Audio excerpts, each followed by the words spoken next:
What is up, guys? Welcome back to Bitcoin Audible. I am Guy Swan, the guy who has read more about Bitcoin than anybody else you know, and we have got a roundtable. We are back with Mechanic, Steve, and my good brother, Jeff, and we are digging into everything that October is over. It feels like that was yesterday, and we didn't even have time to deal with everything that happened in September. We got a number of different things with the SEC, with taxes, with capital gains, with the election, which we don't even get to until the very end, but everybody had some really fun input on that. We've got some new developments with a number of the privacy-related court cases going on with Tornado Cash and Samurai. Craig Wright is suing people again. Shocker. Some major updates have dropped for BTC Pay server, and there's a new L2 design. Lightspark has just announced an entirely new layer 2 design, a unique one called Spark. Plus a number of different things to wrap up after Lugano, and so much like really cool stuff was both unveiled, and I got to talk to and see a lot of people. I got my Keat hoodie. I'm really stoked about this thing. I've been loving it. I've been wearing it ever since I got it. I got to sit down with the Hole Punch crew, did a fireside chat with Math, David, and Andrew, and that is being edited and should be released soon. That'll be both on our show as well as the YouTube channel, and I assume their YouTube channel as well. And we also did a Q&A after. We went for like 3 hours. Like, it was a serious rundown of so many of the different issues and things that we've been talking about, and then the tech and the things that they're building and everything going on with Keat. Just seriously, it was a marathon of conversation and Q&A. So definitely stay tuned for that. Don't forget to check out the sponsors, our affiliates, and for sharing this show out and boosting and streaming on Fountain. Thank you to everyone who does, because that is how this show gets out there. And it's a great way to support our work and, you know, what I'm doing over here at Bitcoin Audible. But with that, let's get into the news. Quick rundown before we jump into it for the Bitcoin weather report. We are at the block height 868,300. The entire size of the time chain is just shy of 700 gigabytes now. My 1 terabyte Umbral node is going to be on the struggle bus here in a couple of years. Hash rate is way up again, 4% increase for the last difficulty change. Bitcoin price recently shot up to $73,000 yesterday, and it's back down to about $70,000, headed for 58K forever. And then the mempool has an infinite number of transactions in it. With a huge 600 megabyte backlog, and fees are 5 sats per VByte, so you can get a typical transaction in for about 40 cents, maybe 50 cents. It is an excellent time to consolidate, open up new channels, close old channels, and of course, if you haven't set up Alby Hub, we will be talking about it in this episode because they've had some really cool new things, and I finally got to use it, put my hands on it, and do some Lightning transactions with it, so you'll hear all about it. And with that, that's the Bitcoin weather report, and we will get into today's episode of Guy's Roundtable. Number 3, October 2024. This is Guy's Roundtable.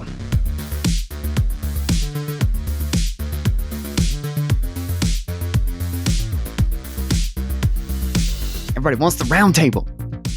It's round. Okay, so it's so round. So yeah, it's a couple of court things, Craig Wright, Tornado Cash, some taxation shit. The Swan Bitcoin thing, I think we pretty much talked about that last time, so might not do that again, but might be worth bringing up if we have time. Datum has a thing. I don't know if anybody knows anything about that. Bolts with the BTC Pay plugin. Haven't gotten to use, but I'm pretty jazzed about that. Alby Hub, boom! Fucking love Alby Hub. It's working great. Didn't we talk about a bunch of these things last time? Bolts and the BTC Pay? You talking about Datum? Well, we talked about Datum, and then didn't we talk about Alby Hub too? did we talk about Albion? Well, I didn't get to use it. I hadn't used it. I don't know. So Maybe I'm wrong. maybe it did come up. I don't remember. But Datum is just update new new release. Brink donation. So just kind of talk about some Bitcoin development stuff. Tor project. Kind of cool. Donations matching up to $300,000. Just support for it. Now, LightSpark. This one is interesting, and I haven't gotten to go into the details, but there's a new layer 2 called literally Spark, and it's kind of like a combo between it's a bit inspired by state chains, and it's a it actually seems really wild. I haven't gotten the technical aspects. It's very much like service provider-esque, and do a Fedi service provider, but it also has unilateral exit, just with time locks for the typical thing. But I think it probably just kind of inspires discussion about L2 stuff in general, and maybe about soft forks, ossification, that sort of thing. I felt that was probably good to bring up, just because there's still quote unquote totally new things that we keep dropping. Then I did want to talk about the quantum resistant thing, the quantum resistant hash address P2QRH, and the qubit. Just because, holy God, I go back and forth on that so much. Like, quantum sounds like a scam 98% of the time, and then like 2% of the time, like there's some very reasonable things said about it, and I just don't know. But have you spoken to Jimmy Song about it? Mm-mm.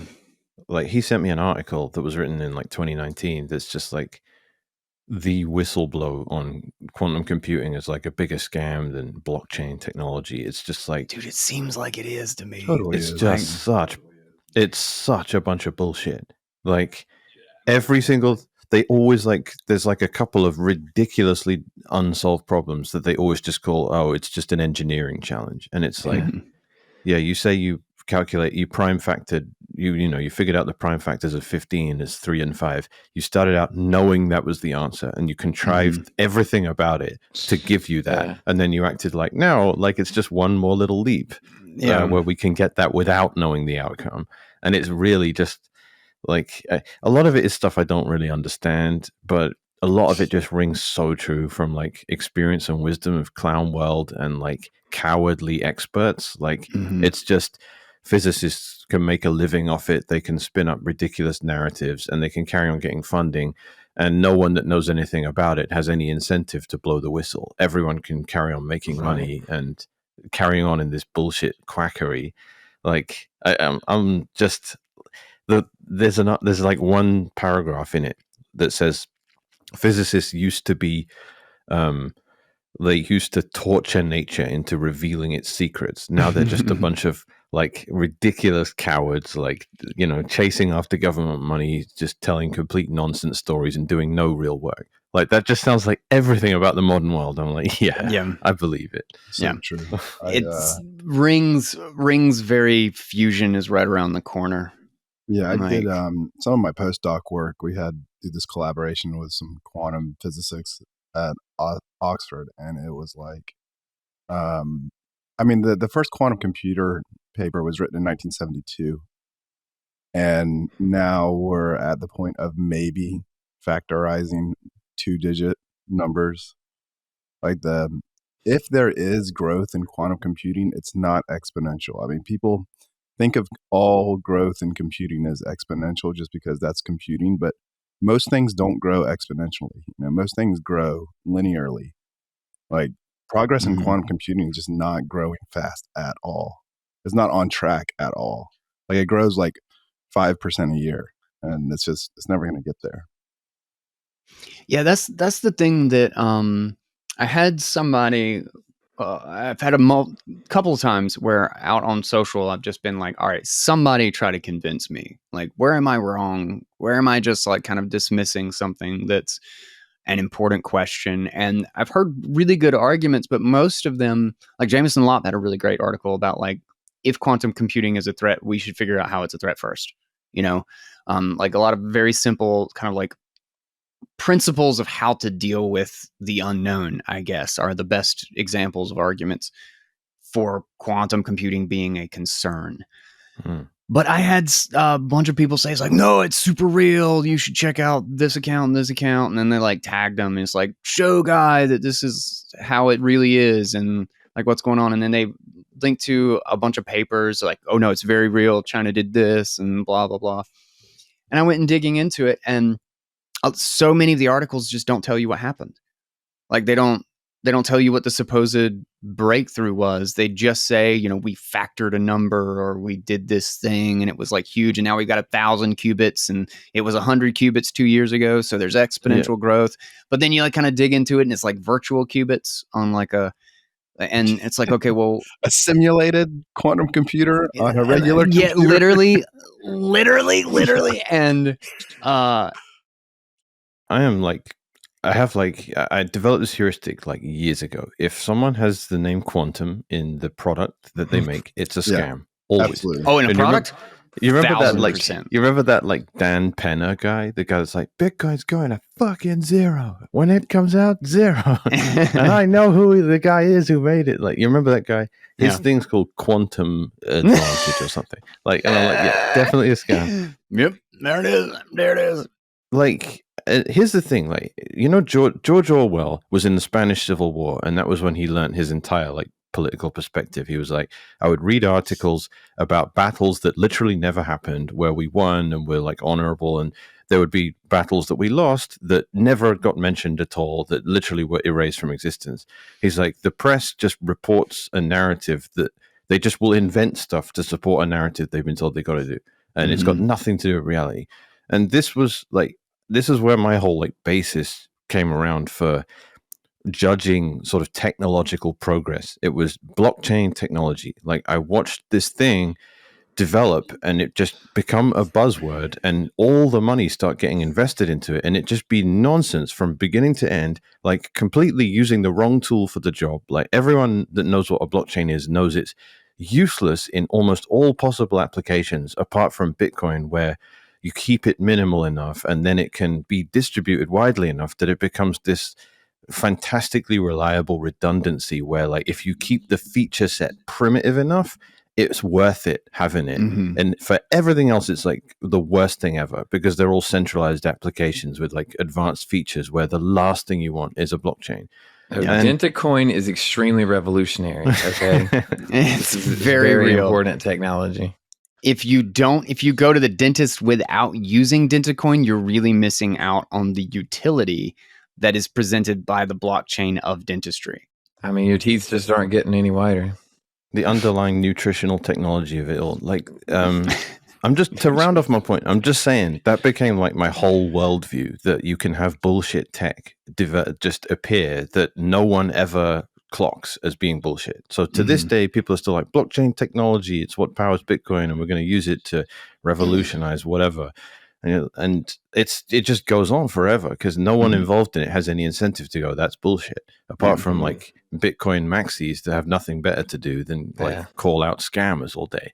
And even that gets tiring after a while. So now I look at quantum computers and I'm like, it's that can happen. You can have an entire industry of hot air with nothing to show for it at all, and you can fall for it. Like Google will fall for it. Like the Chinese government. I was about to say governments have fallen for it, and that's like kind of the big thing, is that they're like the canary in the coal mine. Is that, you know, the NSA is switching to quantum resistant cryptography, and the Chinese government is switching, and all this stuff is like, we should be really concerned. And dude, like, it's the government. Like, if they used to walk around Iraq with these little sticks, you know, where you hold, it was like a bit that broke off a tree with like, it's like a Y shape, and they were told that they could detect bombs and explosives with these things. and they just had people walking around holding the two ends of the Are you branch. serious? Pointed, yeah, and they would walk around Iraq and stuff. Like they're very into woo, right? These intelligence agencies, they're like, look, man, metaphysical stuff is Men who not stare at off the goats. table, right? I don't know what Like- for like 2 seconds. I don't know about a stick. Like dowsing, that there's like pointing toward like dowsing sticks or whatever to find water. But you can legit take one of those little metal flags that like people stick in the ground and bend it in half, like bend it over into an L and loosely hold it, and it will point to stuff. It'll point to power lines under the ground. It'll point to water running under the ground. Have you You done can't this? tell what's Have you what. verified? Do what? Have you verified this? Yeah, I've done this. Oh, cool. You've seen me do this. Have I?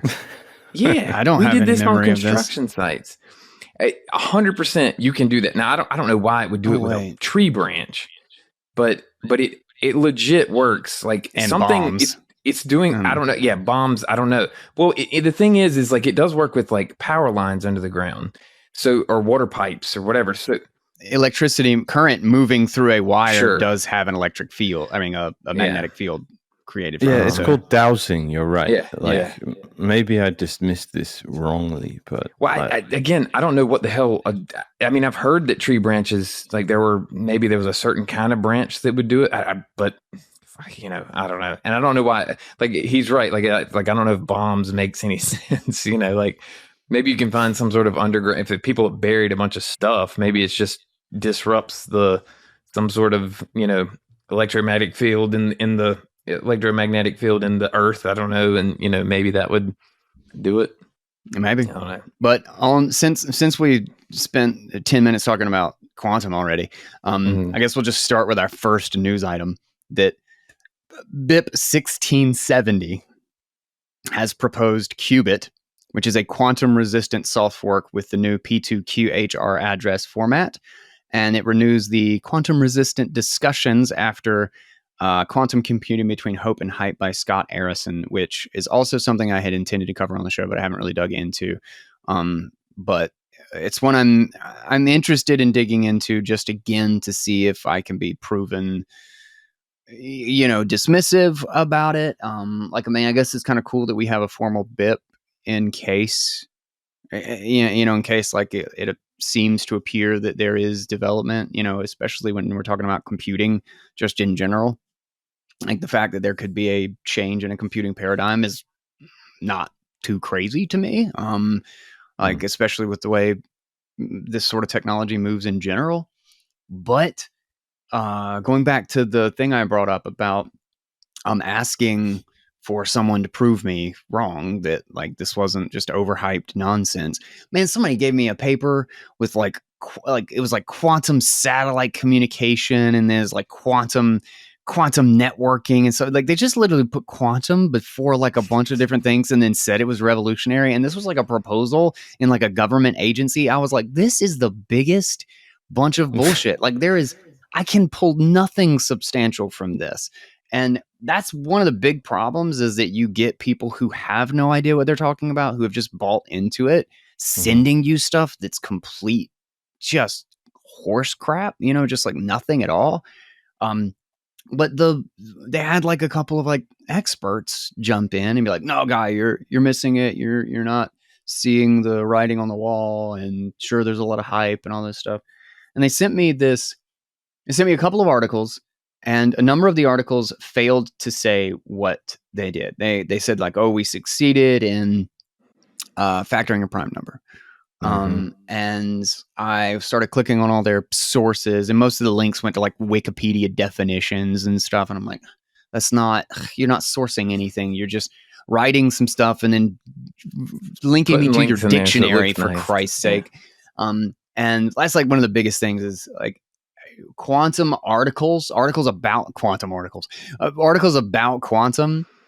revolutionary articles, guys. Articles about quantum inevitably have all of. I always try to find the source. Where the hell is this coming from? And it is shocking the number of times they'll have like 40 links in there, and none of them go anywhere meaningful to back up what the actual argument is. And I like really, really dug, and I finally found a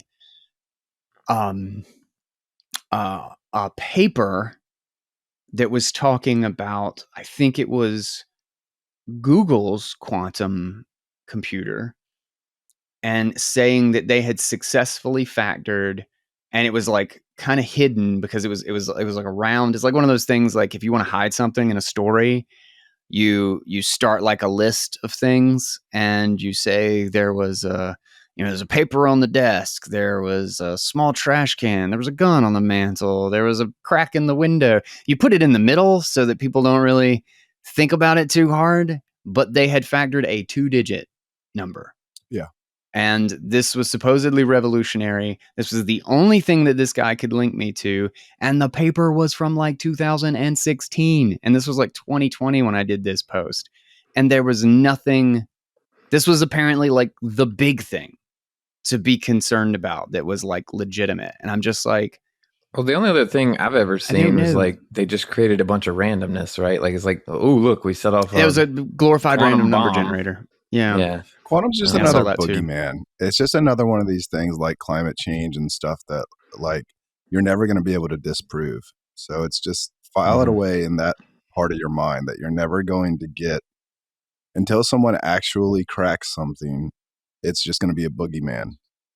You know, there's not a threat to Bitcoin. It's crazy how people prioritize threats to Bitcoin to me. Like this is just, I mean, Bitcoin Core completely stops in the year 2106. Like the whole Bitcoin project as of now absolutely stops in 2106. And people want to talk about things like tail emissions in 2144 and quantum computing that's never going to happen. Like the priorities are just like crazy. Yeah. And in 2106, actually, isn't it not that it stops, but the way won't it roll over? No, won't it technically go back to 50 Bitcoin? You cannot produce a timestamp block in a height one block greater than that which occurs in 2106. It's 32 bits. Absolutely part of the consensus that Bitcoin absolutely stops in 2106 right now. It's pretty easy to fix though. That's, I think. Yeah, but all Bitcoin Core nodes right now absolutely stop then. And it's like, it's not easy to fix socially. It's like a soft fork. I mean, a hard fork for that, or maybe a soft fork. I think you can do a soft fork for that. It's soft forkable. It's not that hard to fix, and everyone's motivated to fix it. That's why it's not worrying. Like, who's going to hold out? Yeah. Where's the Bitcoin Cash crowd in that environment? There's a huge crowd trying to make it into a hard fork and trying to pack other things into the hard fork. Because if you wait long enough, it's only a soft fork if you start early. If you wait until like right before it happens, it is absolutely going to be a hard fork. But if you start 50 years ahead of time, it can be a soft fork. Like any node running today, it will be a hard fork for that node running today. The only way it's not going to be a hard fork is if all the nodes are dead by the time 2106 happens. So any node running today, absolutely hard forks in 2106. So our only hope at no hard fork is that all those nodes are no longer on the planet in 2106. The sooner you get the code in there to fix it, the better, because then every update, like it would only be the people that are not updated from now. Right. And there's only gonna be more people running nodes from now, hopefully. So like the problem gets harder. Like it's more likely that there would be nodes that get kicked off the network the longer you wait. So if you could have done IPv6 and solved that problem in 1994, it would have probably been a whole lot better on the uptake, and it'd actually be useful today or usable. Yeah. So it's just, I don't know. Yeah. I hear Earlier quantum, the better, I'm I just guess. like, there's so many things to worry about, and quantum's just not one of them. But it's always the other ones are just not compelling for headlines. Like the minute it's quantum, it's a click. People will click on that. It's some sort of new magical thing that we have to. We're talking about it. It's algorithmic. Like I'm pretty sure once a year there is a mainstream media piece on how quantum computers break Bitcoin. Like, and I get it from my dad as a text. Like, do I need to sell? Year? Like once a year? Probably like once every quarter. Like. I don't know, it's pretty frequent if you're like searching for it. Maybe as far as like big media, there's like once a year. But it comes up pretty often, actually. I'm thoroughly bored of discussing it. It's not a thing, and I guess since mechanics says so, we're going to change topics. I'm bored of it too. Okay, let's go. Last time we All can bring it up on Um, the show. right.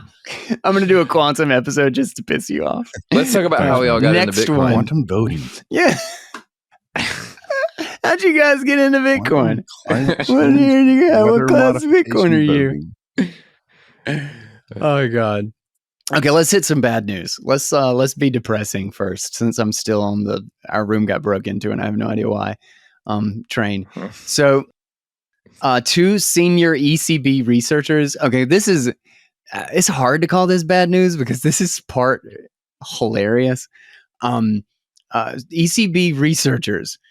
So European Central Bank published the distributional consequences of Bitcoin, arguing Bitcoin's rising value benefits early adopters at the expense of non-holders and late investors. I'm going to read the whole abstract because this is just, I could do a 3 hours guy's take on just this abstract. Here we go. This is by Jorgen Schaaf and Ulrich Benziel from the ECB. So super experts here. The original promise of Nakamoto to provide the world with a better global means of payment has not materialized. Instead, the focus has increasingly shifted to Bitcoin as an investment asset promising high capital gains. Promoters of this investment vision put little effort relating Bitcoin to an economic function which would justify its valuation. Just little effort. While most, oh my God, the thousands of fucking episodes. While most economists argue that the Bitcoin boom is a speculative bubble that will eventually burst, we analyze in this paper the impact of a Bitcoin positive scenario in which its price continues to rise in the foreseeable future. What sounds intuitively promising, or at least not harmful, is problematic. Since Bitcoin does not increase the productive potential of the economy, the consequences of the assumed continued increase in value are essentially redistributive, i.e., the wealth effects on consumption of early Bitcoin holders can only come at the expense of consumption of the rest of society. If the price of Bitcoin rises for good, the existence of Bitcoin impoverishes both non-holders and latecomers. While previous discussions on the redistributive effects of Bitcoin assumed that badly timed trading was a necessary condition for losses, this paper shows that neither poor timing of trades nor holding Bitcoin at all are necessary for impoverishment under a Bitcoin positive scenario. This sounds like there's some projection going on here. These motherfuckers print money. These people counterfeit money as a business. They suck wealth out of society. The only thing they do is create impoverishment. And they are saying that non-holders and latecomers who benefit from Bitcoin going up less than people who got in early are getting poor because they're not getting as wealthy. And all of it cures their money printing disease. I hope they have fun. Literally 3 hours of a guy's take. Have fun staying poor, guys. Have fun staying poor. Makes me sick, man. Makes me thoroughly sick to my stomach. It's reversing the Cantillon effect, which is undeniably the most ethical thing you can do. And the appeal, of course, is that that's not fair somehow. And that's how they rile up the masses. And you know it's coming. You know that one day when the wheel comes totally off, when there's like a sudden accelerationist moment where there's some real hardship for people that isn't just the boil frog thing. It's like really something broke and people are really struggling.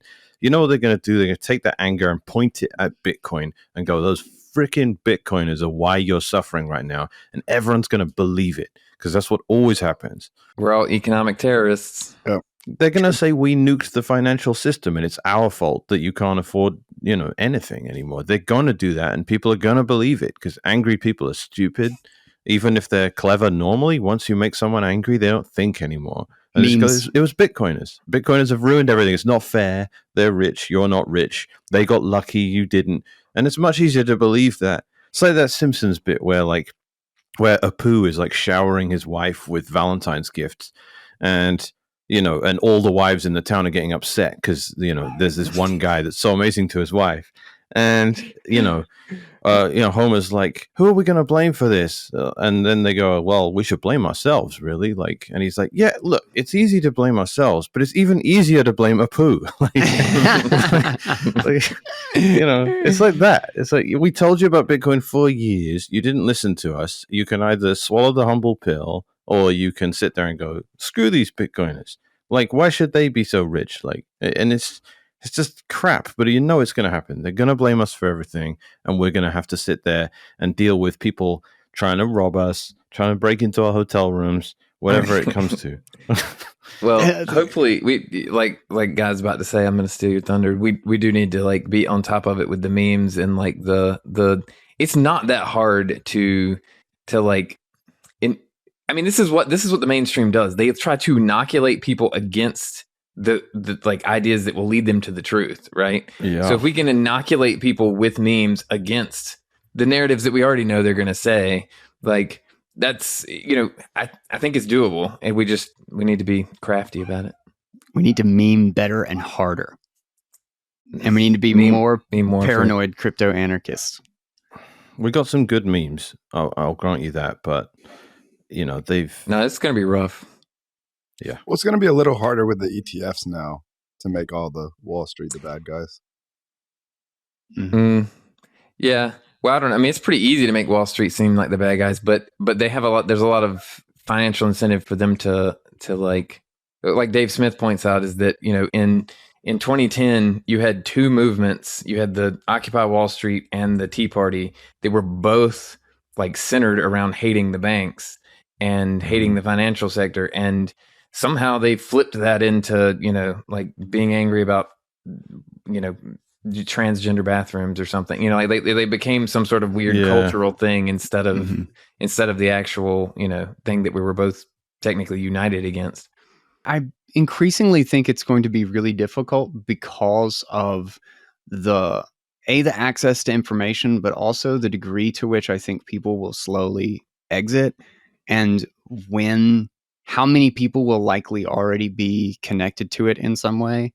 In the sense like having an allocation to an ETF, having bought some on some exchange or whatever, when it gets to the point where they really need to attack it, is that, if more and more of the people are actually getting some sort of a positive result from it, like, their investment is literally their retirement is only up 2% because 4% of it is Bitcoin, and it 6x'd in the the time that all this went on, and then the banking sector blew up again or some shit, because that'll be a thing that happens every 2 years now, probably for the foreseeable future.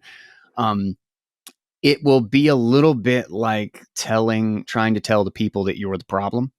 It'll be like saying that it's those stupid homeowners is why the dollar is crashing. Look at all the prices of all these homes, but like, everybody has a mortgage and their home, and like the whole middle class is like, it's my fault.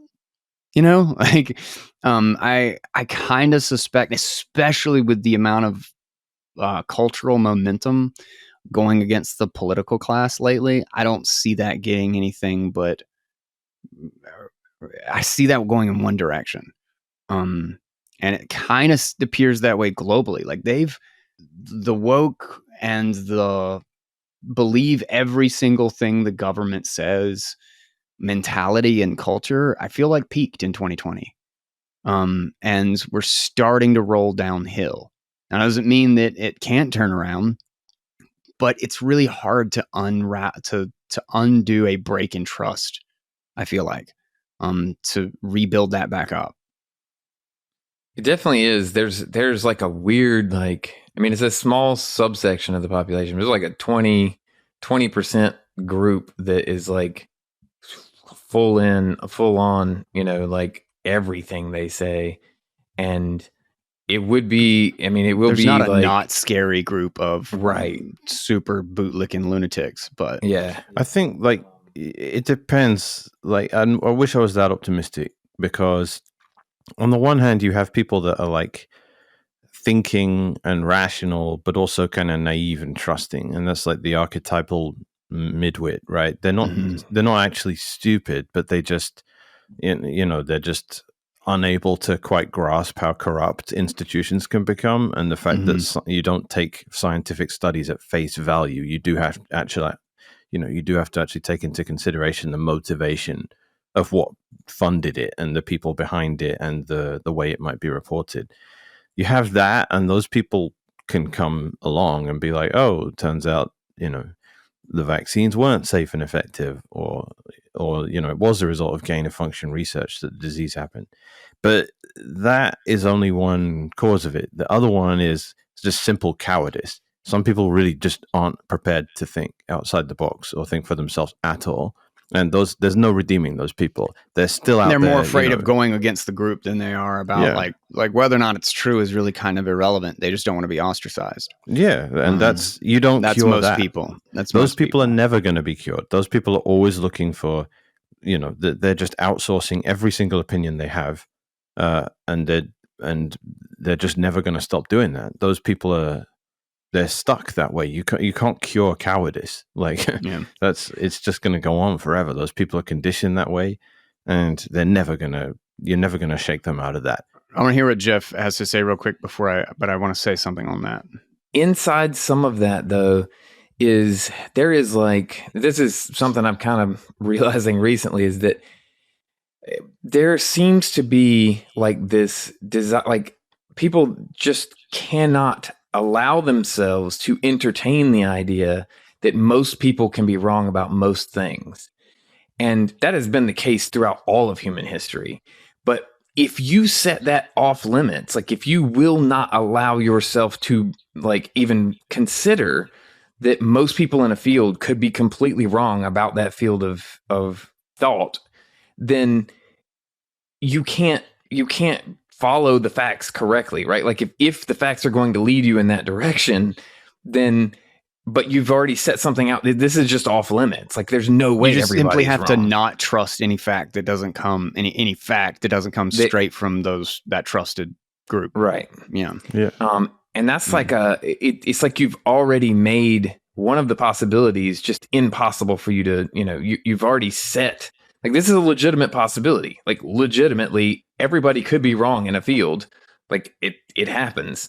And so that's kind of the historical norm. I think not only is it a historical norm, I think it's the case in most fields today. So I think it's actually kind of the case always in kind of a permanent sense, because it's not until we have a new foundation that's like slightly more accurate than the previous one that we can have a new era of technology that then opens up this entire new area of information and data that we couldn't get before. And then we realize how stupid, naive, and simplistic the previous explanation was, that only allowed us to have the technology to get us the new data that allows us to modify the explanation.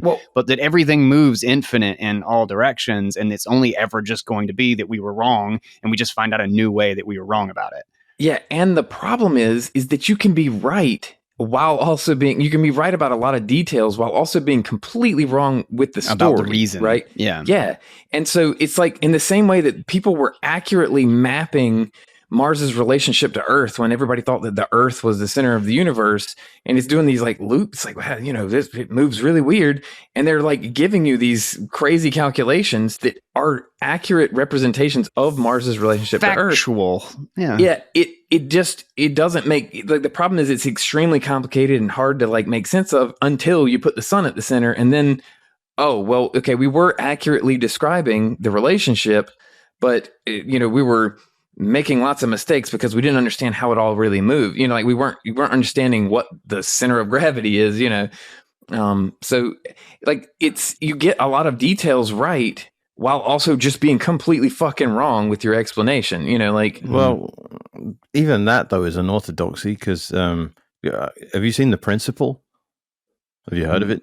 It's a movie? No, it's just a science documentary that is like we accidentally geocentrism again, and they did a bunch of, I don't know, I don't understand it super well, but studying cosmic background, I'll link to it. They're just like, looks like the Earth actually is in the center of the universe, and it's not just a thing. It actually seems to be. I don't understand it well enough, but it's a mainstream physics documentary. It's not. It's not.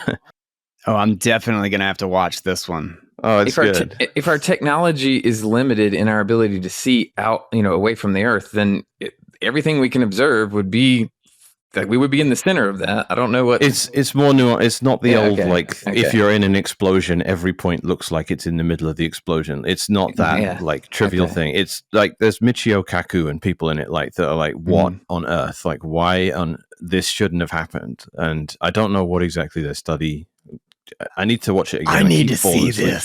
Oh man, it really sounds like a great rabbit hole. I feel like I feel like I've gotten to a better place with this stuff by just thinking of models. Like there was the one grad school class where we did the Earth-centered model and the Sun-centered model, and we just looked at it as trade-offs. Okay, the Earth-centered model is better for this, the Sun-centered model is better for that. There's no perfect model. So it's just it's like, what do you? Yeah, you think about it. It's kind of like measuring the speed of something, right? Like it's relative. It's all about what you're measuring it against. That kind of decides what your output is. Right, like you can't launch a satellite to Mars using an Earth-centered model, but you can do a ton of great things with the Earth-centered model. So it's just like, what are you using the model for? It's not like reality was made for our mental models of it. Our mental models of reality are never going to be reality. They're always going to be a bazillion. They're just dumb times abstractions. Simpler. They're simplified abstractions. Yeah, exactly. Yeah. So it's like asking what model's true is just kind of like missing the point of using a map. No, ask which map is true. You're like, which map do you need to get where you're going? Yeah, that's a great way to put it. That. Yeah, I'll buy that. I'll buy that. But so Bitcoin, what's going on with that again? Yeah. So let's keep going. Let's keep going on our news items here. So Craig Wright sues Bitcoin Core developers for £911 billion in the UK High Court, alleging that SegWit and Taproot deviate from Bitcoin's original design as a decentralized cash system. Interesting. They always denied the decentralized intentions of it because BSV was so undeniably centralized. Right? But I mean, I hate playing gotcha with Craig because he's completely just inconsistent. He never he doesn't remember what he said yesterday. He just makes it up. And what I really just find it amazing that people fall for this stuff. It's just, he's again, he have a quantum computing scam at one point? Yes. Yes, he did. Right. So yes, again, he did. I'm 20 for 20. If it says quantum, it's a scam. We need some sort of reputation. We really need the fact that he's already been involved in multiple court cases where he's clearly just completely full of shit. There ought to be some point where you can't create another court. He's like, no, you're not allowed to do this anymore. You lose. That's the thing. Get out, goodbye. How does this go to court? How does this waste people's time and money? How is our court system so bad that somebody who is clearly a liar? The UK. It's not America. It's the UK. America runs on suing people, so it's That's extremely popular here as well. But I just don't understand how. I don't understand. It just blows my mind how unbelievably corrupt and bad it is that you can destroy years of somebody's life and make them spend tens of thousands, hundreds of thousands of dollars defending themselves from something that is blatantly and obviously untrue, pushed by someone who is blatantly a fraud and has done this numerous times before. How does this even go to court? How does this survive long enough to write an article about it at this point? I don't know. They got money. That was Calvin Ayre had a lot of money to throw at this. That helped a lot. How does where is his money coming? How does he hate his money? Is he mad at his money? I don't know. I think sunk cost fallacy is a very real phenomenon. Maybe. And it would kind of be, he made his money from gambling websites, right? And, it would be kind of poetic if he lost it all with the same gambler's fallacy of if I keep throwing money at it, eventually I win something, right? And I've already spent billions or hundreds of millions. I don't know how much he spent, but I don't know, like since losing and Craig having to write all that humiliating stuff on his Twitter and his website saying, I am not any of the following things, and like the guy who wrote the white paper. No, I'm not the guy who used the name Satoshi in the forum. I am not the inventor of any of this. Like, Calvin. That screenshot of that. Oh, it was beautiful. It was and wonderful. everyone's like, yeah, the first time you've been honest about something. But I mean, it's definitely infuriating. And until a prosecutor in the UK takes it upon themselves to go after him, state versus Craig for committing perjury, seek out maximum sentence for the whole thing. It needs to happen, but no one seems to be bothered. Like, if you commit a crime and no one's interested in pursuing you for it, then it goes unpunished. And you just keep going. Yeah. And it's an old, like, biblical principle. Like, you hear this phrase, an eye for an eye, a tooth for a tooth, all the time. But the context in which that's written in the Bible is specifically if you go to court and lie in order to get someone to incur a penalty for a specific action, you are the one that has to suffer it. So if you're accusing someone of rape or something like that and the penalty is death and you're lying, then you get put to death.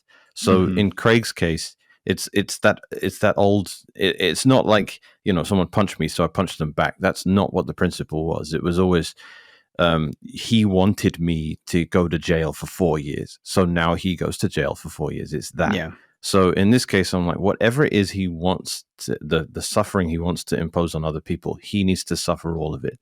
That's like the oldest concept of justice I know that that relates to courts and all this stuff, and it needs to happen. Yeah, I didn't know that. Yeah, it's always taken out of context, right? It's just used to justify revenge. It's not revenge. It's that specific principle. Like, considering the amount that a court case can steal from your life, like that seems like a perfectly reasonable thing. That if you're trying to destroy somebody's life or steal $1 million from them, and like you get proven as totally full of like just completely making it up, like that you are a fraud and that you wasted 3 years of this person's life and $100,000 in legal costs and everything, is that you pay for it.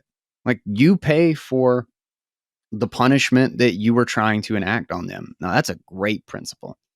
I like that. And it also like reveals a lot about like, the whole like accusing someone of rape to destroy their life, or accusing someone of the many sort of things that are used in that kind of backstabbing way because of the tendency to want to believe the supposed victim and the difficulty of proving, oh my God, that is an adorable cat. And the difficulty of proving certain things so that you just get the benefit of the doubt of just saying that like they were there and they did this, and then everybody hates them and it doesn't really matter if it's true or not. It's just over, It's like dragging Ross Ulbricht through articles in the news for a year as a violent drug kingpin. Right. And it's just like, well, that was it. That was all they needed. That was all they needed. Then he's a murderer. We charged him with murder. Oh, but we revoked that. We're not going to do that because we'll lose the case. But this doesn't matter because we got to talk about it in articles for a year before his court case. And now everybody knows that he's a murderer. I love how Bitcoin just brings out the maniacs out of society. Like it does, like, right? And I guess I probably shouldn't list people, but you know what I'm talking about. I probably shouldn't go down the list. Test, or it's like not even the good psychopath. Because there's no consequences like economic consequences, and Bitcoin brings reality back. It's like, if you make a bad decision, you don't just print more money and pretend it never happened and slowly everyone suffers. Like, Bitcoin is just brutal, and that makes people just go, the stakes are just so high. So like people are gonna do some insane stuff, and it's a transition. Yeah. It's going to be a big, long, messy, painful transition. It's just no one takes anything. General. The fiat world, no one takes anything seriously. Yeah. That's the problem. Like, no one will do anything of any like quality or just low time preference means taking a game seriously. That's all. It's like the fiat world was like the slow and gradual taking over of all thinking and culture and everything with a series of escalating white lies. It was like, if you can get someone to censor themselves about something very shallow and simple and seemingly non-consequential, then okay, well, let's extend that just a little bit further, and boiling frog, let's make them admit to this other thing, which is a little bit less easy to accept. But because you've already accepted the quote unquote easy thing, you're more likely to lean towards I'll just let that slide too. And then it goes again and it goes again. And then like 70 years later, you believe women have penises. And it's like, how did this happen? And where the hell did this come from? And you're not only that to say something so simple, so innocuous, so completely harmless as that, no, that's not true, like, could literally make someone want to physically stab you in the face. And that, like, because to admit that is to like unravel this whole stack of like cultural and political white lies that are all built on each other. It's like poking the bottom of the teeter. What's the little block game? What's that shit? Jenga? Called? What's that called? Jenga. Yeah, Thank you. It's like poking the bottom of the Jenga tower. It's like, don't you dare. But yeah, it's wild. Yeah, I think like my since our last show, my favorite thing has just been trying to figure out why I like accelerationism so much. And I think I like it because it's the only known cure for boiling frog syndrome. It is it's the antidote. It's the only way you can do it. So I'm like, definitely, yeah, Kamala wins. Or they even better, like everyone votes for Trump and they say Kamala wins again and they arrest everyone that disagrees with it. Like it's the only way I know to like wake people up and go, that's it. Like, of course it's messy and like awful, but I would just love it. Otherwise it's just everything just gets slowly worse and worse. And it's slowly worse is like it's like taking a recession now in the short term, or going into greater debt to kick the can down the road for 30 years. And like, that's really soft and easy. But, if we had just had like 6 recessions along the way, we'd have cleared them out really quick. The economy would be balanced. We wouldn't have a giant multi-trillion-dollar fraudulent banking system built on nothing. And, we'd actually have sustainable growth. We'd still have savings. People could actually quit their jobs if they didn't like them, and groceries would be affordable. It's really frustrating because everything's getting better. Like technologically, like the better everything gets, the more the parasite class can steal and get away with. So it's like, a few centuries ago, a 1% tax is enough to start a new country. Now it's like, yeah, we're going to take everything. Just 50% of what you own is coming to us. Like they just passed a new thing in Britain that if a farm is over £1 million in value, which like all of them are, everything is inheritance tax. Like you cannot pass it down to your children. Like, and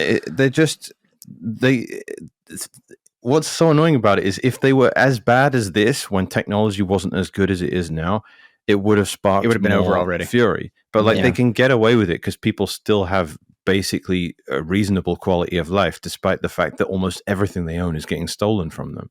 Yeah, and even like Trump, like instead of like, there's like these decent ideas, like, well, let's get rid of the income tax. Let's do like, or just taking taxes off of like overtime or whatever, like taxes off of tips or whatever. Like those are okay. That sounds great.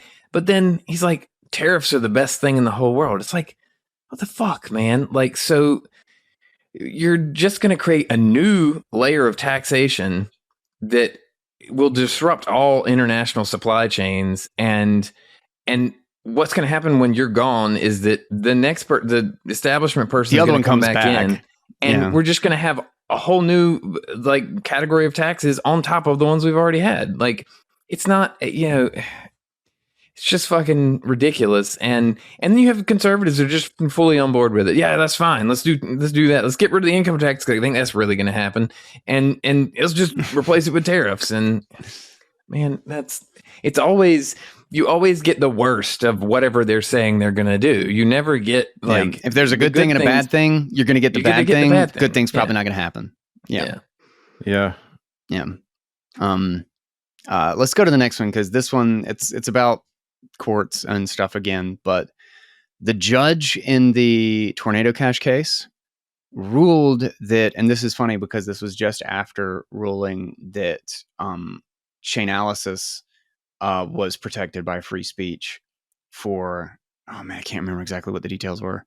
But so they used free speech to defend the liars in this case. But anyway, the Tornado Cash rules that code is not protected as free speech. And I'll just read you, without reading the article from The Rage, by the way, by Lola Leitz. I'll have the link to it in the show notes. In fact, let me go ahead and save this so I don't forget about it. This is the subtitle. It says, in an oral statement issued on Thursday, Tornado Cash judge says that code is not speech. Non-custodial service providers can be money service businesses, and specific knowledge of criminal activity is not a prerequisite for charges of conspiracy to commit money laundering. So you do not have to know that criminal activity is going on in order to be laundering money for criminals, which is like saying that you do not have to know that somebody is going to kill someone with a hammer to be guilty of conspiracy to kill someone with a hammer if somebody buys a hammer from you and kills them.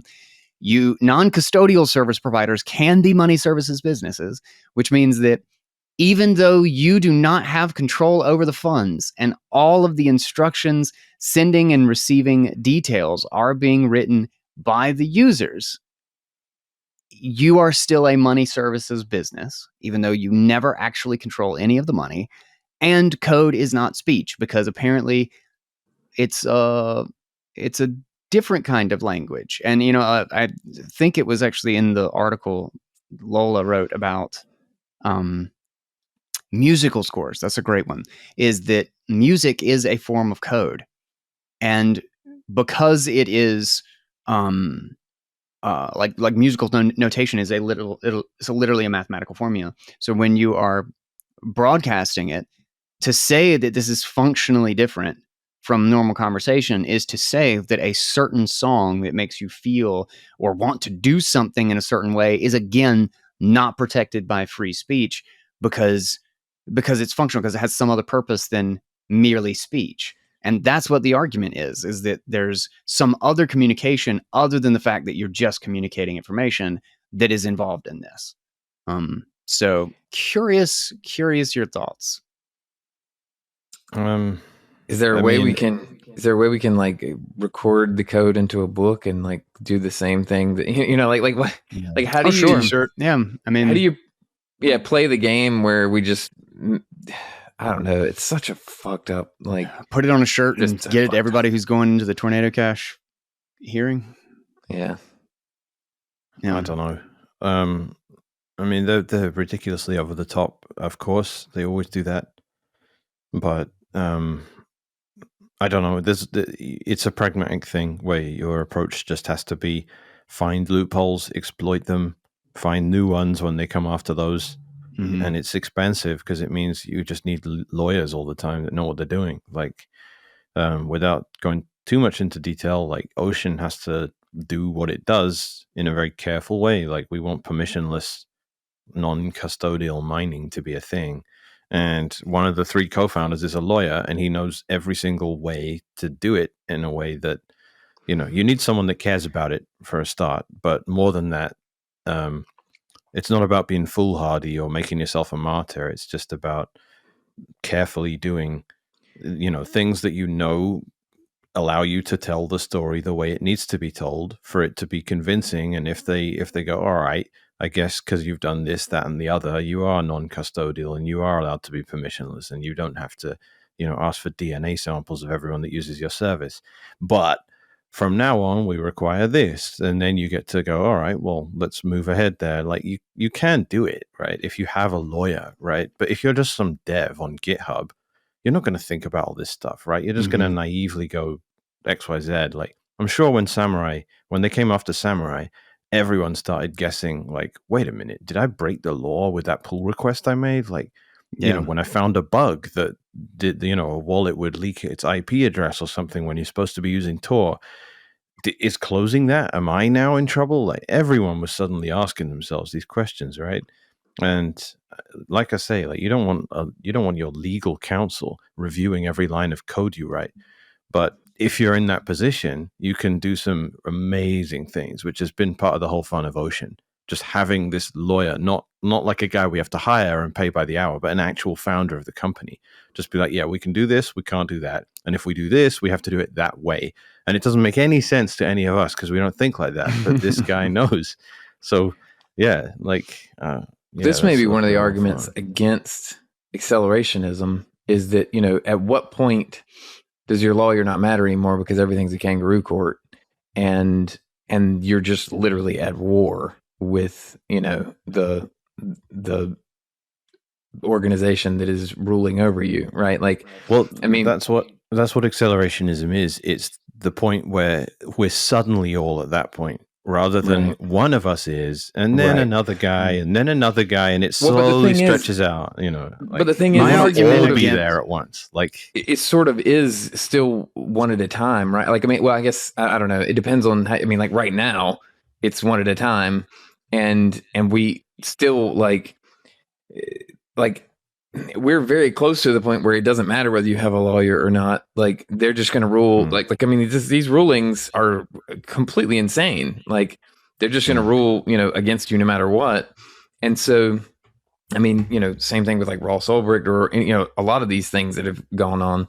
And so, like, there's still like a coordinate. What we need is, I guess, accelerationism makes sense in a way, but like there also needs to be enough of a way for us to coordinate and to like, because that's really the problem, right? Like the resistance is always a coordination problem, whereas Sure, the but centralized coordination is difficult without triggering events that cause spontaneous. Coordination is spontaneous and it's based on absurd actions. Like, UK government gives 450 billion to banks in bailout. That was like a trigger. And suddenly it's like Occupy London is a thing. Arab Spring was triggered, right? And this is why they hate mass protests so much and they want to disperse gatherings. Because when I see that you agree with me and I see that you see that I agree with you, and that cascades and suddenly there's a million of us standing in Tahrir Square or something, that's just like a trigger. And suddenly it's like the world was never the same after that day. That is the main goal. Prevent things like that from happening. Like, we don't mind if like 80% of the population is sick of the government. We don't actually mind that because none of them know how anyone else feels. Right. So as long as that's the case, they can never coordinate. It's always going to be like splintered fringe groups and, guilty pleasures, watching people, that you agree with that are saying politically incorrect stuff on social media and all that. There's no trigger. There's no mass organization because that can only be triggered by like outrageous events. And it feels like Occupy and the Arab Spring were like the last time they ever let that happen. Now it's just no way. Yeah, I feel like I go back and forth between accelerationism and optimistic incremental like shifting kind of as a mentality, totally based on my mood generally. If I'm in a bad mood, it's just like just fucking burn it all down. But the interesting thing, like going to actually Mechanic, your point about like, Occupy Wall Street and these things, is that there seems to be this sudden shocking moment in which lots of people wake up, but it also often just peters out, or it's easy to break up the organization or the ability to get anything functional or meaningful done from that. And people just run out of time and capital to invest to it. And then it just kind of becomes, it's almost demoralizing, a year or two down the road that nothing happened from it. And then to the other point of that, like, well, the overwhelming majority of people are followers. Like, there are countries that are run by like crazy totalitarian regimes that got slowly voted into office with the whole boiling frog thing. 80 to 90% of the country absolutely hate them. Like, don't trust them, think they're total lunatics, They don't align with them culturally at all, and there's nothing. There's nothing. They're just stuck there. South America is such a great example of so many times in which there was some apparent push towards freedom or like a possible moving away from it. And then things got horrible. And then there was just people just don't want to die. And when you have an enemy that's just willing to kill you, it almost doesn't even matter that everybody knows it. And that everybody believes the same thing. So I don't know. I worry that accelerationism just produces that. Because most people are cowards. And without the right event at the right time with the right tools to organize and to prevent dispersion of that organization, does it even go? Does everybody just get tired, go home and try to get a nap? And then we wake up and we're in this world where we don't have any power or freedom or anything, Yeah. And there's something about searching our houses for guns. Our school systems, there's having such institutional dominance in terms of, we have a Prussian school system, right? This kindergarten is a German word, school is a German word, and so we have this system of training people to respond to bells and training people to worship the teacher is the center of the class and breaking up everybody into age groups and and their intelligence levels and all of this stuff that really isolates people from you get stuck in these little buckets, right? And so that is it so colors everything about the way you see the world and function. And how many people are I just don't know what do we need to break first in order? The amount of homeschooling is increasing, the amount of Montessori schools and things like that is increasing. Is there do we need things to be muddy and slow for long enough that we've broken some of the the brainwash? The fact that so few people now believe the corporate media, the government sponsored media is a huge shift, and that most of that has happened since 2020. And so maybe there has to be, maybe before you accelerationism. 2020 was an accelerationist thing, but we walked all that back for at least the last year or two, right? And so there's this I don't know how much of that is bad, because now people are going to get comfortable again, and then they're going to do another one. It's going to be 2 steps forward, 1 step back toward authoritarianism, or whether, because there's still a bunch of people invested in the 2020 narratives, 2021 narratives. Yeah, they do 20 right? bad things. They pull back on 7 of them, give the appearance of success, and then they do another 20 bad things. Yeah. You're still moving in the wrong direction, right? And so I don't know whether we, honestly, 2020, I think revealed a lot of things to a lot of people and made I just look at it, I'm kind of thankful for it in a way, because it made me start looking at, what I would do to get out of the country if I need to. It made me realize that there were a lot of people that I dated who, if I had been with them, I could have, my nightmare was ending up on the opposite side of some issue like this with the person I'm supposed to spend the rest of my life with, right? And so I've specifically crafted, how am I going to find people that are girls how that you are really think about aligned your with community me. is different. Yeah. It's not gonna happen, And dude. no, it has. It's fantastic. And so Steve's always dude, you got no shot. Dude, that's been a long You're so time screwed. trying to find a girl that saw Just- things the way I do, and then I was like, "That's not gonna happen." Man, that's not Dude, gonna happen. dude, I literally- Steve is giving up, man. I'm I gonna love tell my you. wife. I'm gonna tell you got what a I great did. one, but Yeah, I'm gonna tell you what I did. I literally, my profile, the goal just became, well, I'm gonna scare away everybody that is not compatible with what I'm looking for, and that means that there's a lot less matches.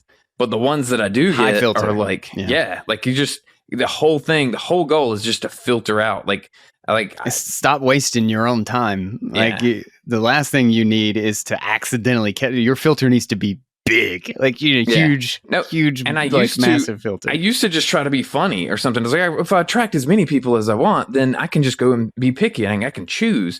But that's not how it works. You just end up going on a bunch of terrible first dates, like, so like, and filtering people in like friend groups and everything else, it really does matter. Like, because there were people that I was friends with that I think would have just stabbed me in the back if, like if COVID happened again, like, you just can't trust anything that some of these people believe. So man, it comes down to trust, man. Like, if you're gonna fall for stupid narratives, I cannot trust you. And like, have kids, it gets even worse. Like, I just too important. If you're in my life, too in some invested capacity, in literally decisions about the kids, so the issue is 100 times worse than if it was just between you and your spouse. It's just like, talk to certain people, and when I talk to about Canadian mandatory vaccines, and they're just like, well, you're just an idiot for not getting it in the first place. I'm like, yeah, that's it. You're over. Like, I cannot trust you. Like, that's never going to work ever again. Like, that should send off every red flag. Like, the fact that that's not, I'm being, coerced into medical decisions I don't want to take that are demonstrably bad, by the way. Even if they weren't, just that is a principle you cannot violate. You're all worried about the Holocaust, and apparently you adhere to the, Nuremberg principles. No way. Like, you're violating every Nuremberg principle there. Like, this is involuntary medical experimentation. The fact that you don't have that as a red flag tells me you're just absolutely, I'm done with it. Like, I don't care. Absolutely crazy. Like literally, if you're gonna, invoke the Holocaust, it's the Jews. The first thing they did was treat them as sick and diseased, and they needed to be isolated and like put in these they spread that they were contagious. Yeah. And I was like, somebody was like, well, yeah, they did. I was like, we're talking to some normie, and they were like, well, yeah, they did that, but it was not that they actually were like, there wasn't a pandemic. They didn't, fake a thing. I was like, okay. So they used COVID to scare all of you into believing that healthy people were the cause of the pandemic, and that justified them being turned away from hospitals, fired from their jobs, locked in their homes, not allowed to travel.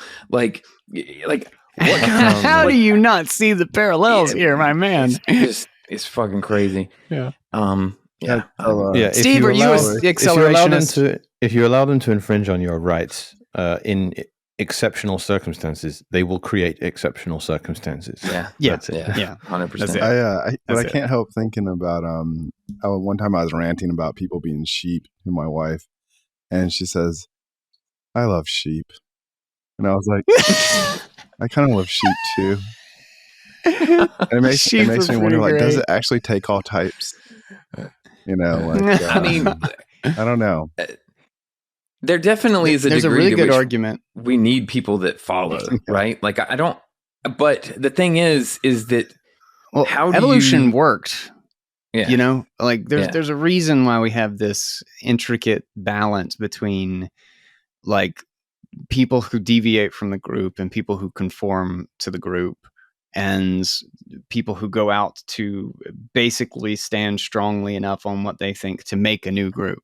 There's a really great book that kind of talks about this from the context of, starts with the context of bacteria that literally have generational differences, where we thought for a long time that they were completely different species of bacteria because they change based on their conditions, and whether or not they are conformers and consumers versus explorers and individualists, literally, like in the bacterial colony. And then like goes all the way up the tree and like explains this in human civilization and culture and social dynamics and all this stuff. Is pretty bonkers. Howard Bloom is the author, but really cool theory. But Steve, did you have something to add? Because otherwise the key we have thing, news items. That phrase, it takes all type, it haunts me. It's like, God damn it. What about the types I hate? It would just be nice. it would just be nice if some of the types didn't want to kill us. Like, yeah, you know, it definitely doesn't. That would be allow- nice. allow- that would be really you know, nice. Takes like, most you know, types. allow the best Takes ideas. most types. You know, it just allow the best ideas to bubble to the surface, and you know, remember that individuals are still people, and you claim to have empathy. So let's, you know, pretend at least, you know, Stop killing people. That would be Yeah. nice. I can't, man. I can't with this shit. It just drives me so mad. Like I can't. Like I'm still going around on airplanes and seeing like people wear 3 masks and all Dude, this stuff. yeah. Like, I know. just get the fuck over it. Like Well, it's while we're going- over. While we're going deep and dark here, let's talk about Denmark's taxation minister and man. how they have proposed, and this is increasingly seems to be getting closer and closer to reality because it keeps getting pushed by more and more different municipalities and or just governments, just states, of taxing unrealized gains on Yeah. Bitcoin. Accelerate.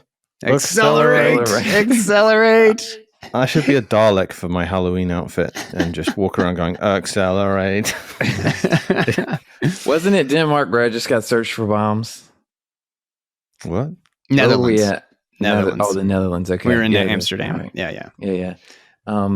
We had a connection flight, and I'm just all these countries are psycho. They just governments are crazy.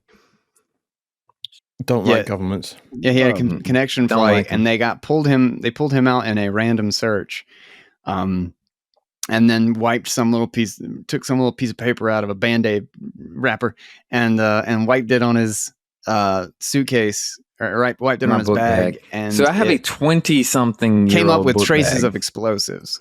Yeah, there's no Yeah. telling what's on the book bag, but I have never built any bombs with it. So I was certain. I was like, this is it. We're gonna miss it. So we've already been they ran it 5 reprogrammed. times, and We've already been failed. It reprogrammed failed. to a whole bunch of new flights and missed our first one. Apparently, the guy broke into our room and just dusted explosives all over my brother's bag, and that's the only thing he did. He's just trying to screw up our flight schedule. And now we're like stuck in this in between, just about to get on the plane, and Jeffrey's like head in hands or whatever. It's like, sorry, we found explosives in your bag. We're gonna have to search you. And I was like, so my brother's gonna get some fingers up his butthole today, and it's only about 50% funny that it's about to happen. Well, thankfully, I think the guy that was doing it didn't want to be doing it any more than I wanted to be there. Like it. And Yeah. so he's like, we're going to have to unpack your whole bag. And I like started to unpack. He's like, no, I'll do it. And he started taking stuff out of the bag, and he like wiped a couple of things in there. And then it finally came up positive, like without the, Negative. the failure. Success. And it came up green. Yeah. And he was like, okay, you're fine. It's Get like, out of here. Get out of here, please. Put 3 things back in there. And, yeah. It's retarded, We're still though. on the unrealized gains topic. Yes. Yeah. Yeah. And on that same topic, Italy has raised capital gains to 42% Yeah. for I next think year. there's a lot Man, of Italians sure aren't known for doing things under the table. So Yeah. I mean, I agree. I'm sure everyone will be paying that, Yep. and it won't just accelerate the P2P economy. Yeah, acceleration for sure. I've been thinking about, or I've been looking into kind of games you can play with lending to get around kind of capital gains and unrealized gains. Like, I think there's a lot of things you can do. Like, if you set up a company and you lend the company Bitcoin, the cost basis does not travel with that Bitcoin, so the company gets it at zero cost basis. Right. I think you can just keep lending Bitcoin around in a circle between like you and your companies, and I think there's going to be a lot of creative stuff in that world to get around cap gains. That sounds interesting. I'm on board with this. Yeah, it definitely Yeah, does I'd not love- travel with the thing lent, but the thing is, like, you can't have the lending terms be that you pay it back in fiat, because then that's going to be considered a sale of Bitcoin. So you just like Mhm. create these I'll eventually pay you back in Bitcoin things, and then like you never pay them back or something like that. That are impossible anyway. Mhm. Yeah, because Bitcoin's going to go up like crazy. Well, the company it's like the company would technically be losing money in terms of Bitcoin forever, and then you just restructure every 5 years or whatever. Yeah, exactly. Mhm. Yeah. That kind of hits our bad news, which is good, but they're definitely going to tax the crap out of it. And They can only do it so much. Yeah, They can it'll only do drive it so people much out of the before it places. just. Yeah. Oh yeah. And this is actually something funny. In fact, I think Mechanic, you talked about this in your talk because it was after Seth for privacy. And something that gets me on the whole privacy issue in Bitcoin is that so many people who talk about it a lot seem to forget that this is a transitional thing, that the number one loss of privacy avenue or the attack vector that everybody, the point that everybody's going through where they're losing it is the exchange.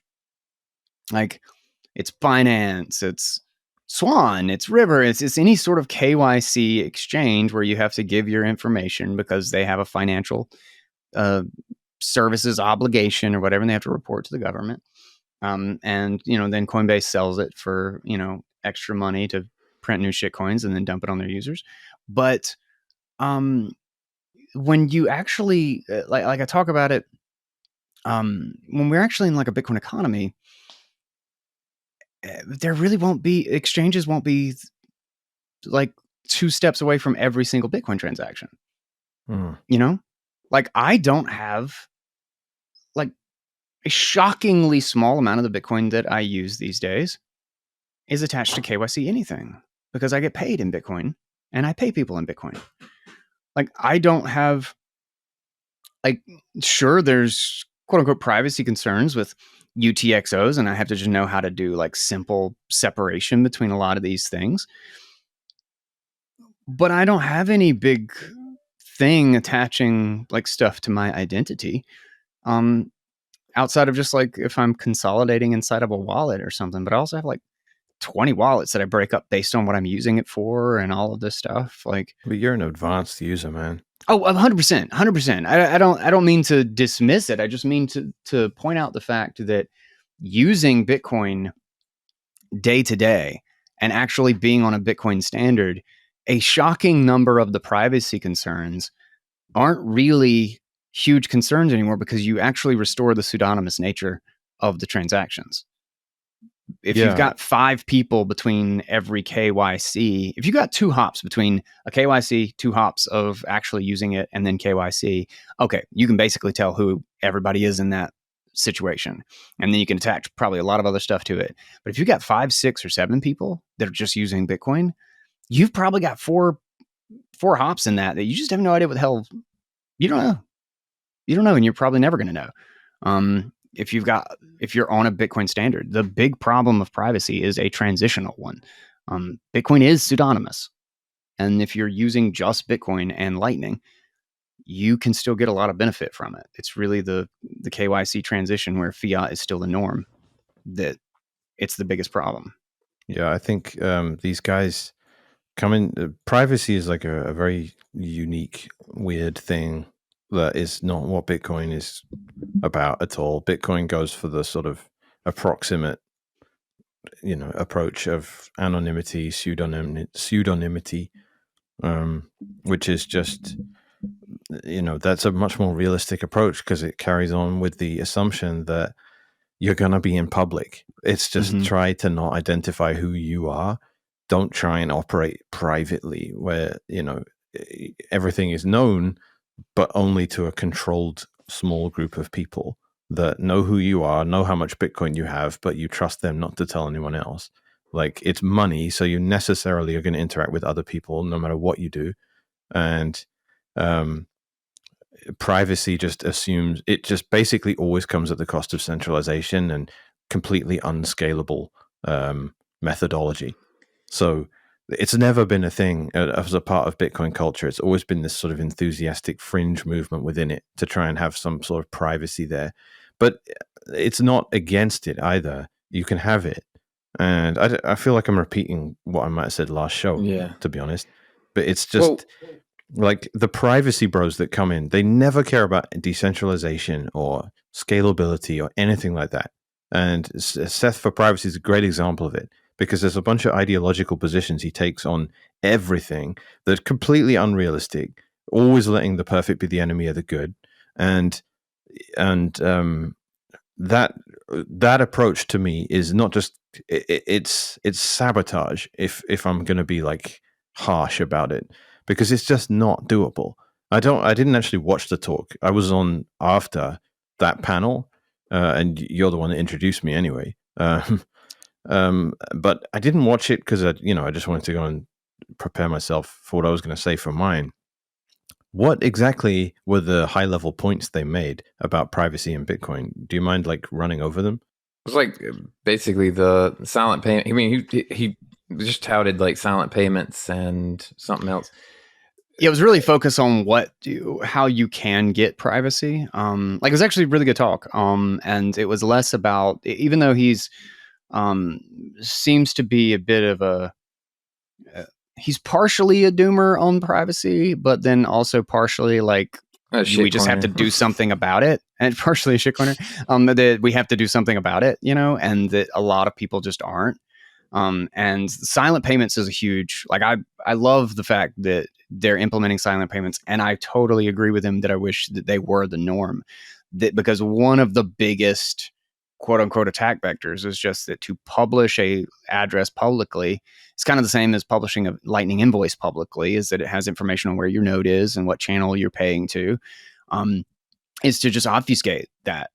And like that should be the norm. And whether you were in a KYC, 2 steps removed from every transaction, or a Bitcoin standard, like something like silent payments is such a huge improvement over the general mode of, can you connect this address to this person? Like that's a really, really big like positive, to the point that like you kind of have to send them Bitcoin to try to see if you can get them to wrap it up with other UTXOs to start making connections between wallets and addresses, because you just have nothing public to attach to. And there's really simple like kind of front end obfuscation that we can do that's actually a massive benefit to it. He's a little less on, he doesn't really agree with the privacy of, or that Lightning is as private as a lot of people say. And I kind of disagree with some of his argumentation there. Except that you do also, it's kind of like what you said earlier. You also have to know how to use it. If you open up a channel and a node, like to, a bunch of like decently connected nodes, and then you do nothing but pay out, Lightning is a really, really private protocol to use. Well, but again, you kind of have to know what you're doing. Privacy is amazing on Lightning. It's just there's no the record. Foundations are there because only me and you care about what we're doing. I don't need the entire world to know the history of it and agree on it, which is what layer 1 is. It's so that just by its own nature, if I have a channel with you and we just go back and forth for years in one like economic relationship, that's no one else is going to know about what happened in that. Mm-hmm. Well, okay, if I have, it's just using Aqua Wallet, I've received a relatively large amount of Bitcoin from Kraken into the liquid, second layer portion of my Aqua Wallet, which means that there was a Lightning swap for Liquid, and Liquid has, Lightning has, privacy things, and then Liquid has its own, extra privacy confidential features. Transactions. If I'm sending that if I move that from there on, back onto the Lightning network or back, doesn't that, it seems like we've got a lot of exchanges that are paying people's on-chain fees to withdraw right now. And that's still cheap and doable. But at some point, it makes sense that they're going to need to integrate with something like this, with Lightning or whatever, to reduce their own costs and maintain the same amount of benefit that they can, provide to their customers. And so if this sort of thing becomes the default, don't we get a lot of privacy from KYC services? There was a really good article by the Simplex guys, actually, which I should go back and actually read that one on the show, talking about the fact that privacy, anonymity, and then like security, decentralization, and censorship resistant, is that these things are actually fundamentally at odds, and it's why Simplex is not trying to be decentralized. It's trying to be private and allow anonymity if someone wants it.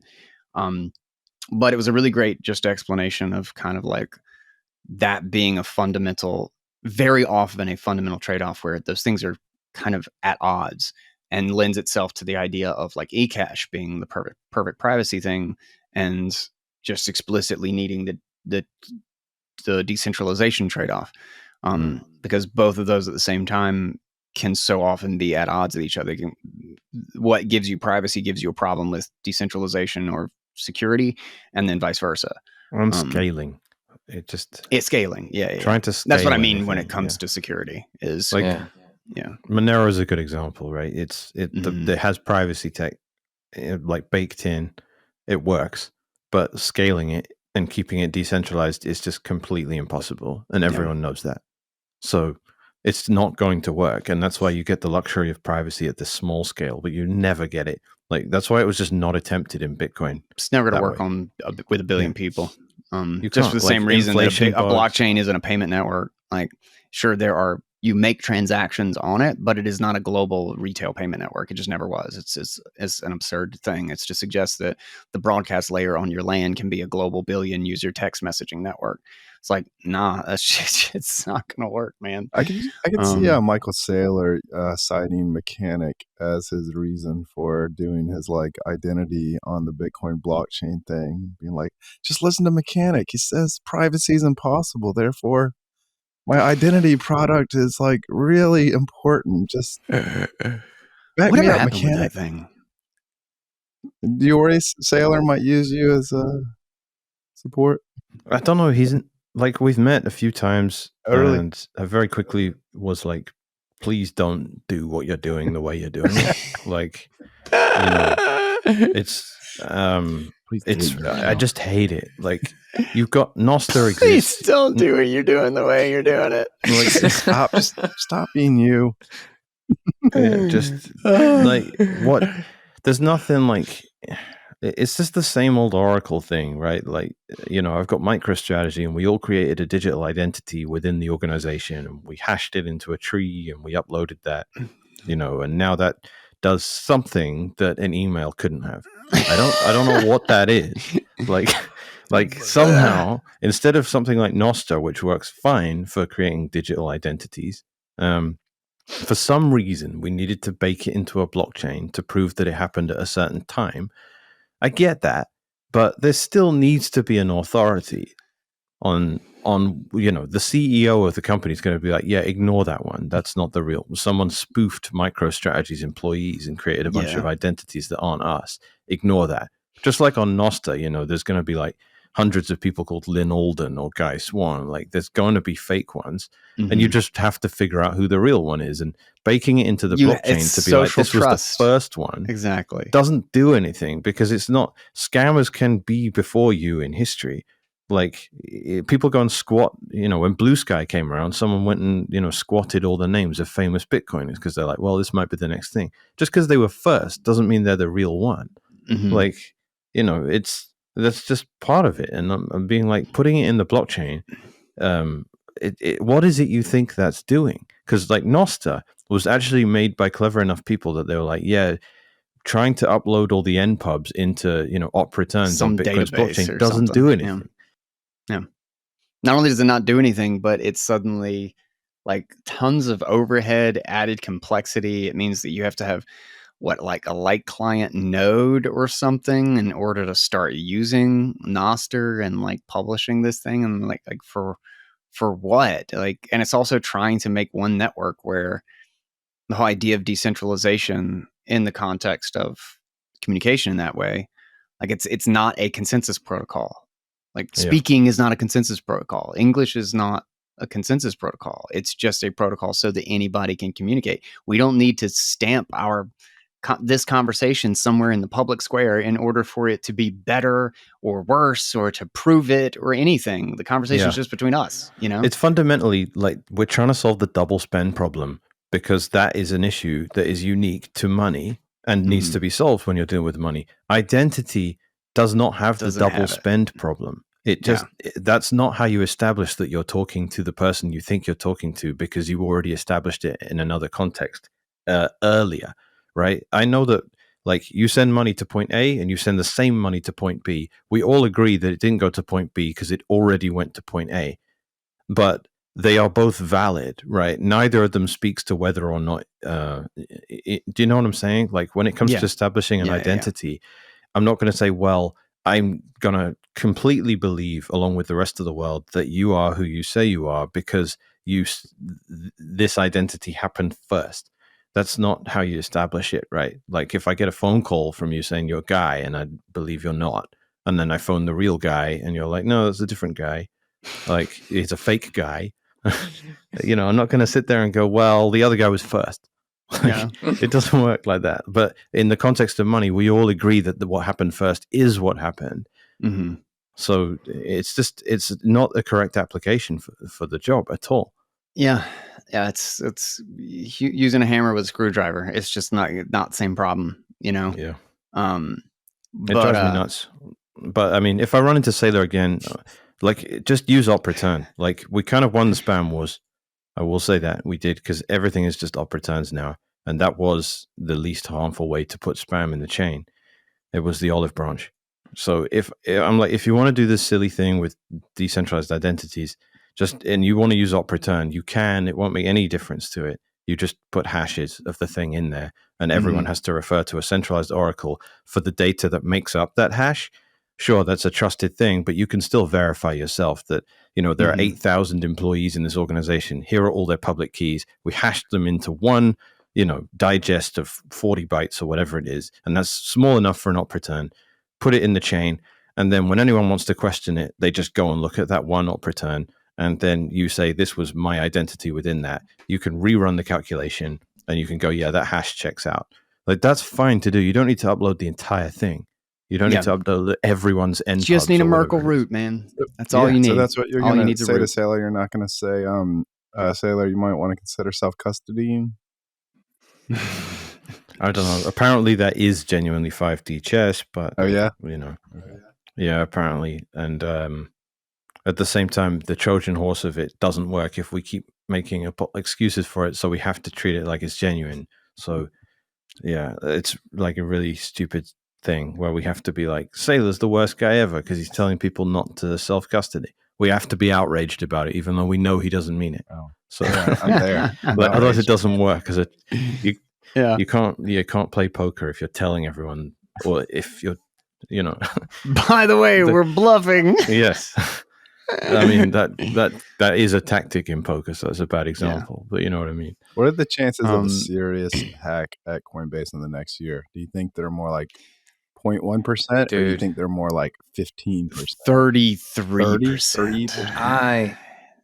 I have 33%. For a while, I have as all this ETF stuff was coming out and like Coinbase is the center of everything. Yeah. My thinking was just that, well, that's going to be the end of the next cycle, is that Coinbase is going to blow up. But I don't know. It might not be this cycle. It might be the one. Like they're going to screw up at some point. I mean, like the fact that they had to freeze a bunch of withdrawals already points to, they're going to screw up. So I don't know.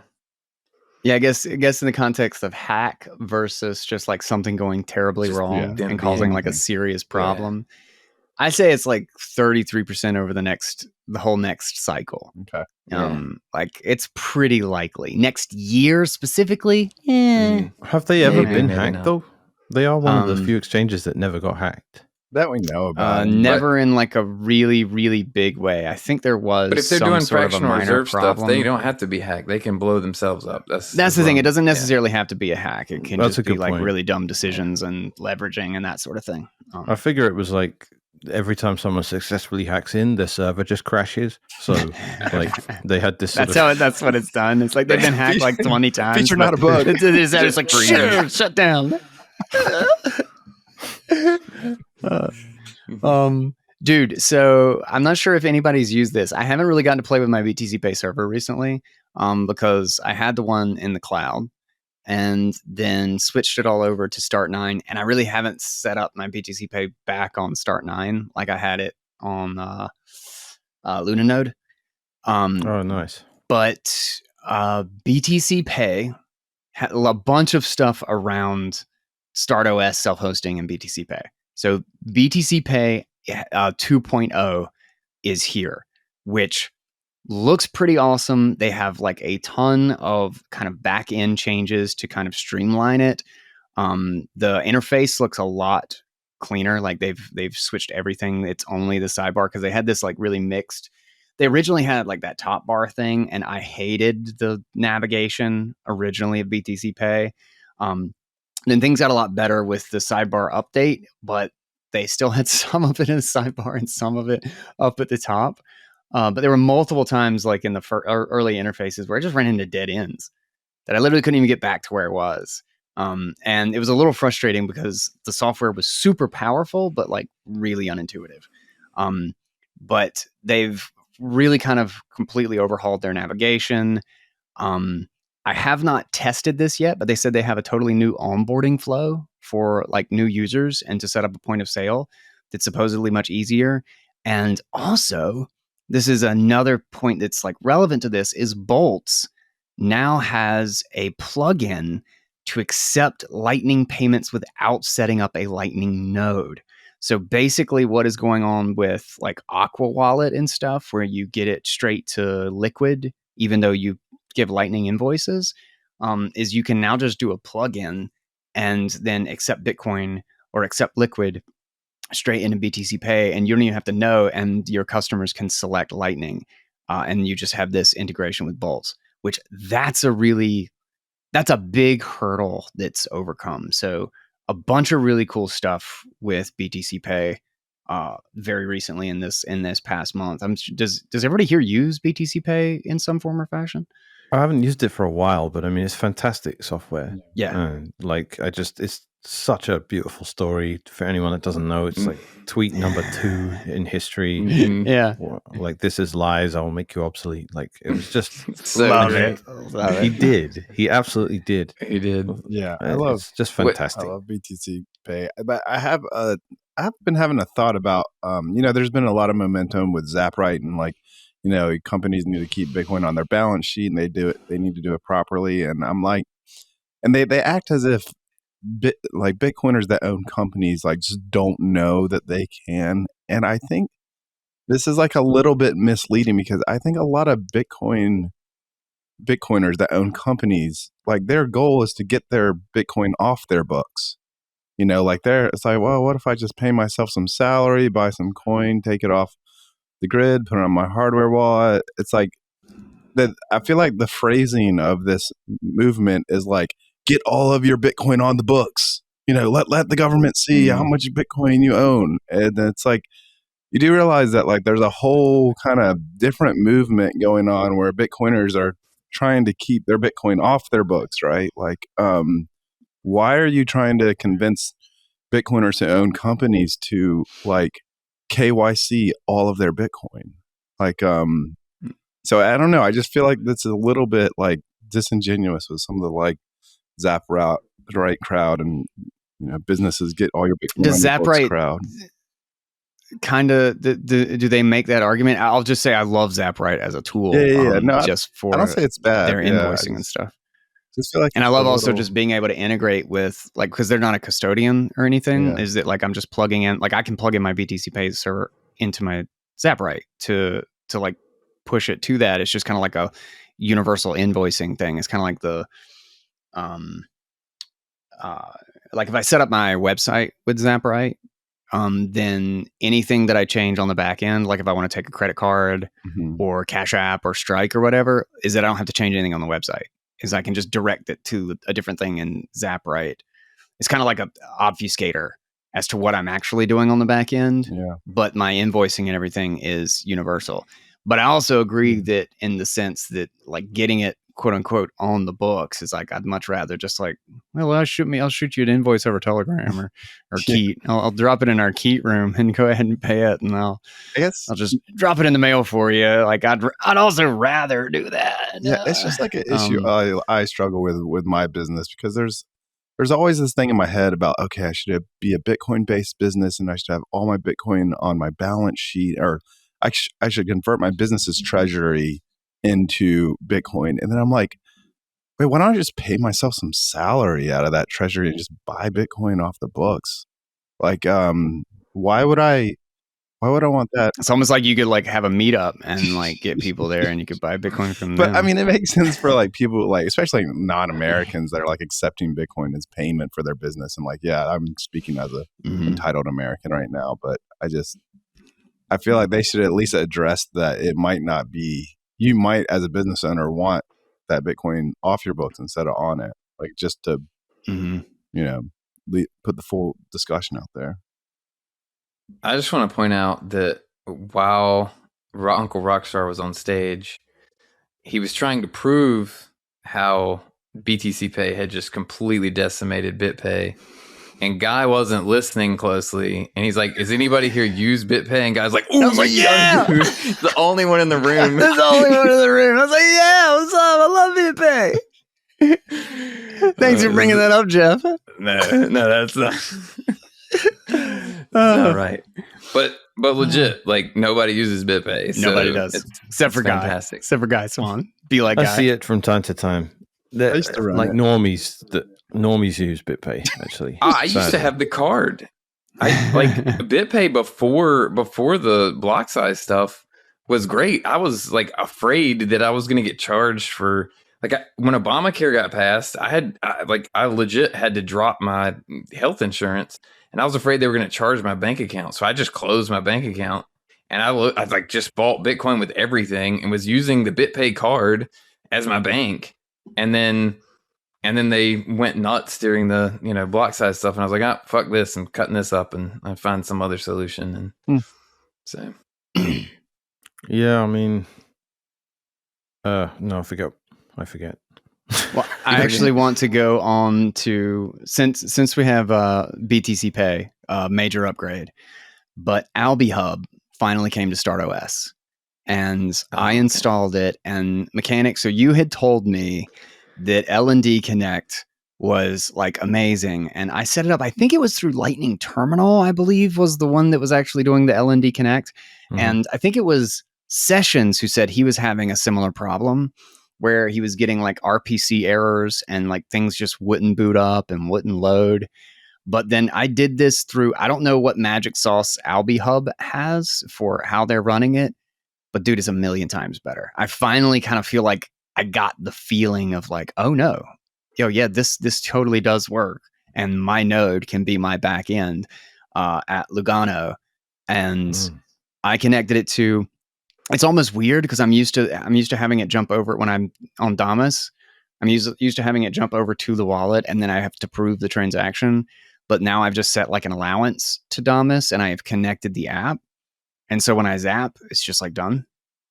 And I always like have this moment where I'm like, okay, shift over to the wallet. And I'm like waiting for like a confirmation. I'm like, oh wait, no, I already zapped.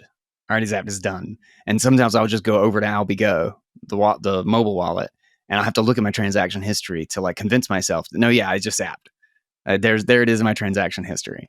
I'm checking it out. I'm installing it right now. I haven't. Everyone's really excited about it, so I want to see what it does. It's been great. Like I can connect individual apps, and I can set. It's basically what I wanted to do with Insect Bunker, for Lightning. With is what? Insect Bunker, where you can connect certain clients to your Insect, but then you have a policy where you just say, oh, you can only do kind one events, or you can only publish this amount. You can't read my DMs, like this sort of thing, because you're connecting to a central hub that you are setting instructions for. So you can piecemeal it out. I can connect like highlighter.com and then say only do 100,000 sats on Highlighter. Like for, whatever reason. Maybe I don't trust it very much, or it's my first time using it or something. So I can have policies that are that limit the exposure of my wallet to certain applications. And I can just like run through this whole list, and I can connect a whole bunch of stuff and just kind of give myself one tap zaps all over the place. But it was fantastic. I used it a couple of times at Lugano. Before, of course, my power blinked off here, and then my Start9 was shut down, and so I lost it the last 2 days I was there, and I was very sad. But it was working flawlessly, and I was super stoked about it. Nice. So I'm installing it now. I'm going to check it out. Has anybody else done Alby Hub yet? I have not. I've got to redo like my entire. I have not paid any attention to my start9 node in a while. I've been just, I need to update everything and like actually set up some stuff, because when I haven't messed with it since. Basically, I was not happy with my wallet connection to Start9, and I was just like, well, there's not the sort of solution. Like, I was listening to what you were talking about. I was like, there's just not the sort of solution I need right this minute. I'm just going to wait until you figure it out with wholesale or whatever, and then once is like obvious what I need to do. If Alby Hub, it sounds like might be it. So. Yeah, I'm surprised that LNC on Lightning Terminal didn't work for your sessions, Guy. I don't know why, because that's I know you were saying that like you had no problem at all with it, and I was like, oh snap! Like, I don't know. It seemed, and importantly, the first day that I used it, I had no problems. Like, I was fully on board. I was like, oh my god, this works. This is fantastic. This is exactly what I've been waiting for a long time. And then at some point, just like loading, every time I booted up Bazoos, it took like 20 seconds to open. Like, I'm just like sitting there spinning. And then transactions wouldn't go through. After, it was almost universally that after I did a transaction that worked, or I did a zap that worked really, really well and really, really quick, that the next one gave me an RPC error. Like, it was like after I did something successfully, it would now throw back an error. Interesting. It was weird. Weird. AlbiGo is a great mobile wallet, though. I don't know if you can connect other stuff to it, but if you got Albi Hub, dude, talk about minimalist. Send, receive button, and a balance. Dude, that is it. That's all Lightning Wallet needs to be, man. When you showed me, it reminded me of Bread Wallet, and that was like my favorite thing. Those are the days, Bread Wallet day. That's right. It's got a Hayek quote in the bottom of Albi Hub. All right. That's fantastic. That's what's up. Know your audience. Love Hayek. Yeah, dude. I don't always retweet a quote on Nostr, but when I do, it's usually Hayek. Brink receives donation of $250,000 from the Draper Foundation, so that's cool. Brink does solid work on development and all sorts of things there. Tor Project also receiving donations, and Power Up Privacy is matching donations through 2024 up to $300,000. So that's cool. Tor Project, not dead and still very, very useful, especially for privacy, Bitcoin related wallets and such. I would not use it as a normal communication mechanism because it sucks and it's slow. But otherwise, if you're using it for privacy, it's very nice. Lightspark. Okay, this is one we briefly brought up before the show officially started. Lightspark has a new Bitcoin L2, and it is called Spark. And I've got a note. It says updates the universal money address standard, which I was meaning to look back into, but I never actually got to do before we started the show here. But this seems like some sort of a weird middle ground between ARC and state chains, because what appears to be happening, and I'm going to have to do an episode like really deep diving into this. But what appears to be happening is it's got a service provider, just like ARC or LSPs or anything like that. State chains, same. But whereas ARC has this like really big trade-off of like every single time a transaction happens, you have to update the connector. So you're just batching transactions, which means if you have like 100 users who are just doing a transaction once a day or once every 2 or 3 blocks or something, you have zero scaling benefit, like none. Like you have to have like 10,000 users who are using it a lot to get like a substantial scaling benefit. Which creates a horrible bootstrapping problem. It's just and a terrible uphill battle. Terrible uphill battle.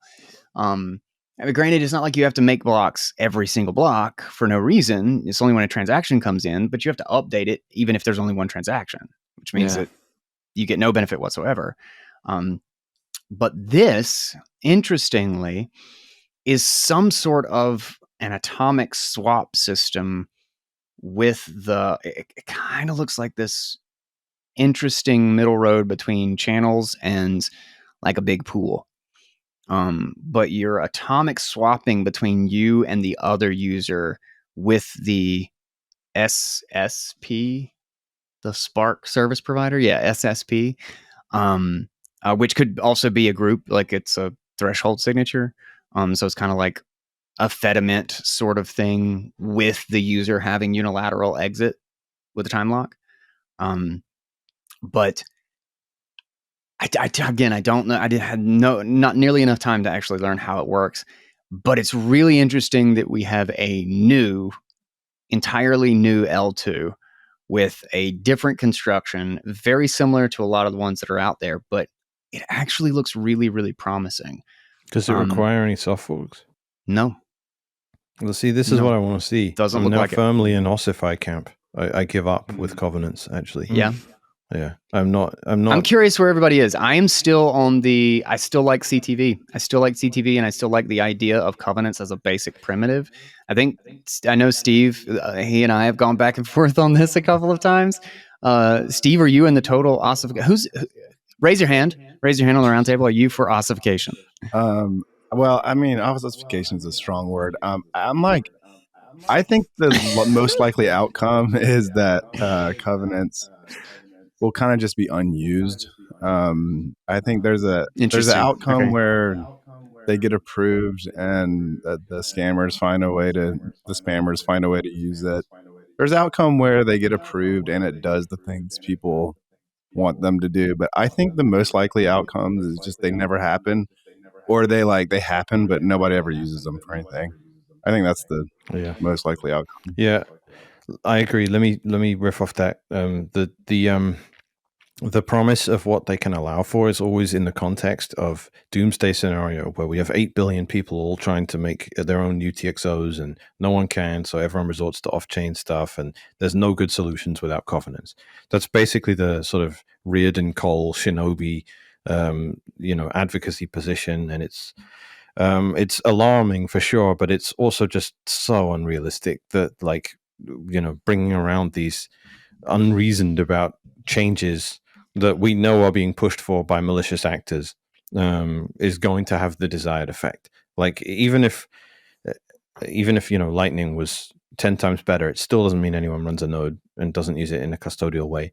Like the desire just simply isn't there for people to be doing this stuff. I'm much more in the Mr. Hodl camp, where he's like, just Bitcoin is not for everybody. Just accept that it's niche and accept that we are the small intolerant people that will insist on doing everything in a sovereign way. And when you bring on the masses and the normies, they're not going to run nodes and use covenants to have these sophisticated UTXO sharing mechanisms, and that's what's really holding them back. That's not it at all. It's just they don't care. And when they're finally forced to be Bitcoiners, they're not going to want to use it in a sovereign way. They're just going to. It's not the technological thing that's the main blocker. And sure, back in the block size wars, I was advocating for small blocks just to make it easier for people to run nodes if they wanted to. And if that was one thing that was preventing them, well, we can try and minimize that. But I don't help myself if I pretend that the reason people don't run nodes or use their nodes if they run them is technological in motivation.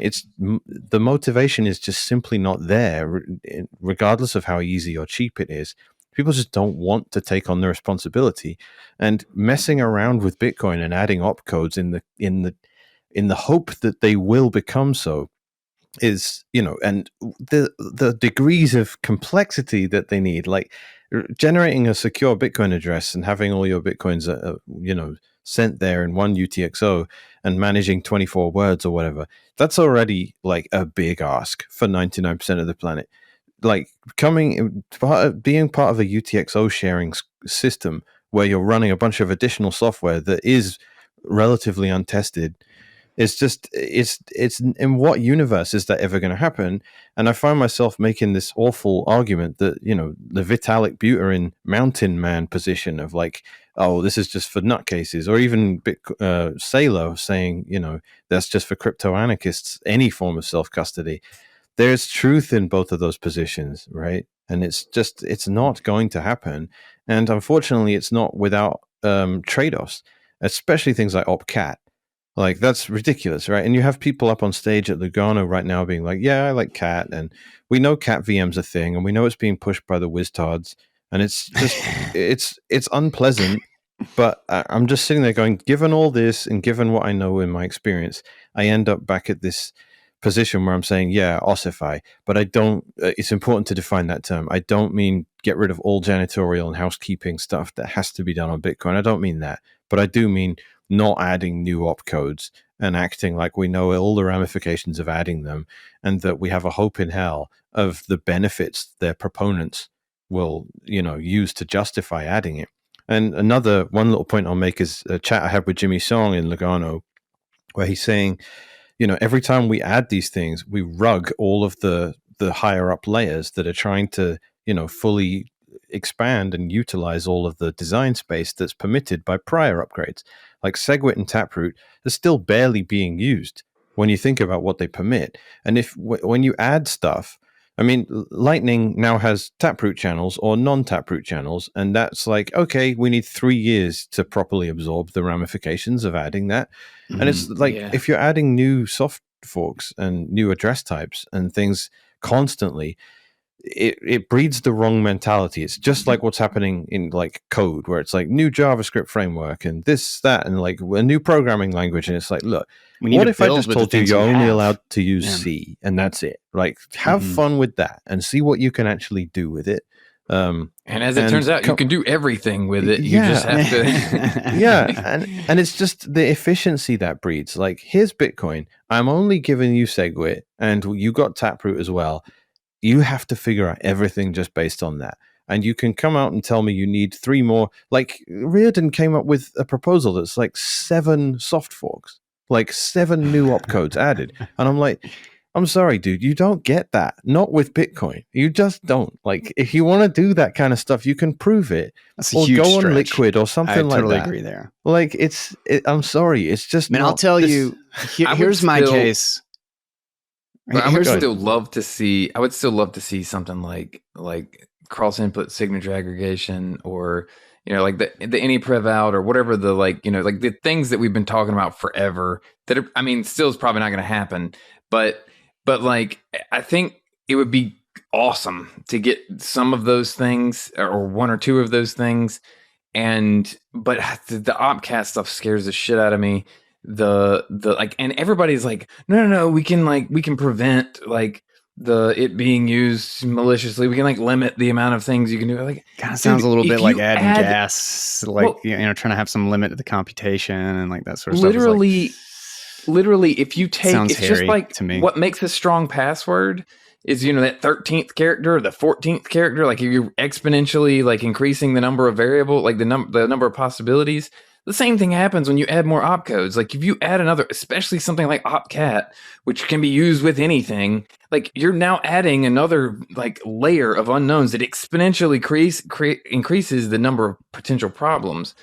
And so I don't know why people won't think about it in that like context. But yeah, and I feel like there's an argument that Liquid has had opcat for a long time, and nobody's done anything with it. But I also feel like there's not really much incentive, and nobody's attacking Liquid. Like right now, it's not quite the best test case, I feel like, in my opinion. Well, this is the other thing, is that Liquid has existed and has covenants and stuff. So if there is a use case for another thing we need to add, fucking do it on build Liquid it first. And use it on Liquid, and show that it works, and like show that there's demand for the thing, and let's do that, and then. Even if you take it from like the position of there are no unintended consequences to adding opcat, and it has consensus, and there will be no drama around activation for it, even that is still saying to the people that work in Bitcoin, just don't bother building on top of Bitcoin, because the design space is going to keep changing. Right. Even that is bad. And then you add insult to all that by just saying the people pushing for cat, are trying to do a SegWit 2x hostile takeover. Giacomo makes the just fantastic point that SegWit 2x is basically what happened. Sure, it happened via soft fork, not hard fork, but we have blocks that are 2 megabytes and we have SegWit. Right. The reason we didn't like SegWit 2x was because of who was proposing it. And we don't want to set the precedent that CEOs of Bitcoin exchanges tell us what the code is. That was like a political battle. It wasn't a technical battle. So the same thing happens here. If the people pushing for opcat are actively malicious attackers, then obviously we can't accept an upgrade from them. Like, it would be stupid to do it. So, and that just adds to the first point, which is it's just immature to keep adding these things when we're not fully utilizing the design space we have available to us. It's immaturity, and it's young rookie devs that just want to build stuff. Like, and again, I've said it before. The like, new thing sounds cooler than actually doing the long-term, slow, arduous work of the last thing. Yeah. You can do so much with what Bitcoin is at the moment, and trying to add new features. Spark being a great example. Yeah. I read it in Scott Adams' book years ago. An engineer will tell you if it ain't broke, it doesn't have enough features yet. And it's like, That's just perfect. leave it alone. If it ain't broke. I was doing a presentation on That's a opcodes great at one. the meetup this week, and I relearned that Satoshi disabled op multiply. So it's like, it's kind of understandable why you had disabled division, but op integer multiplication was disabled by Satoshi because he wasn't sure if it was secure. Yeah. Like, and now we're talking that's about a completely op different CTV. mindset. Like, Yeah. No, that's a completely different mindset than this shit that's being done right now. I'll tell you, I don't agree with the like. I totally get your stance or whatever, kind of the framing of like, 8 billion people need their own UTXOs, and it's not really important in that context. I think most people won't do it, but I think about it in the context of like what would take Lightning to the next level and kind of fulfill the vision of Lightning in a much more simplified way, like basically decrease the complexity of it. Like in multiple times I have actually used in practice a multi-sig wallet with multiple different people. And Nunchuck in particular is just awesome for it. It feels natural. You're just like in a chat and you're like, all right, I signed it, guys. We need 3 more signatures. And everybody else jumps in and is like, whoa, sweet, signed. And it's like, it's pinged like messages. It works amazingly. And all I can think is that from the context of the cypherpunks who want to run their own nodes and want to be able to kind of like be offline at times, and we want to build like with all the new peer-to-peer technologies, like with Hole Punch, Keat, and now PubKey and the stuff that they're doing with Picard, and Noster, is small groups of people. We still do not have a construction that makes sense and is simple enough to be safe with channel pools, and a very simplified limited covenant gives us the ability for the 4 of us to have a Lightning channel where updating is very easy. Sharing that backup to what needs to be so that we all have unilateral exit between our devices in a simple decentralized way is very naive.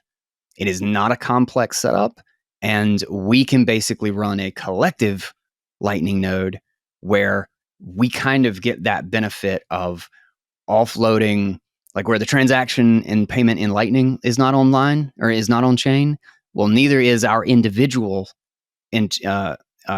relationship to the UTXO that is on the Lightning payment. Neither is that online. It's just that the very next step, the most naive way to make that happen is a simple, understandable covenant that is pre-signed. I mean, it's basically what Lightning does. We make pre-signed transactions and we give them to each other. That's it. This is just make pre-signed transaction and then lock the UTXO to it, so that it doesn't really matter if we give it each other or not. Like, we just don't. It just simplifies it, and that's my reason for it, because it feels like the natural next step of Lightning, of extending the way that we are already developing with a primitive that's pretty damn basic. And that we know exactly what locking it to a payment hash is and how it works, to the point that we've created this roundabout 2-step function to do it in all of our L2s right now.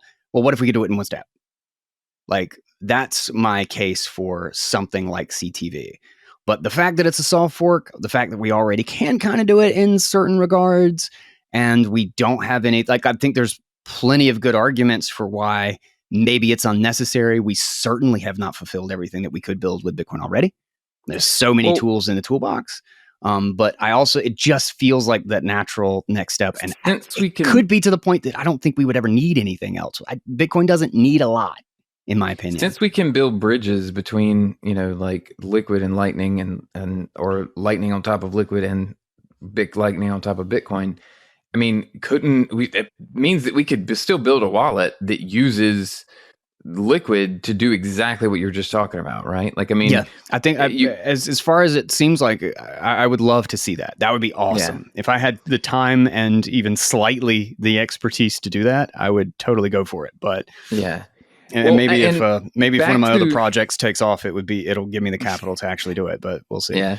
Well, back to like whether everybody's going to run a node or not. I still part of me still kind of holds out hope that there is, the question is like, you said there are a lot of people that run nodes that aren't using them. And I'm one of the, I've used nodes off and on for a long time, and I ran like Bitcoin QT, and I actually use my mempool.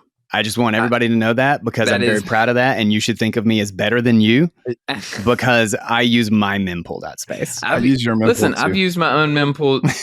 That's using my mempool is actually one of the things that I've done more of on this than anything else. But like I go back and forth. I don't have any money, I think, on my Start 9 right now.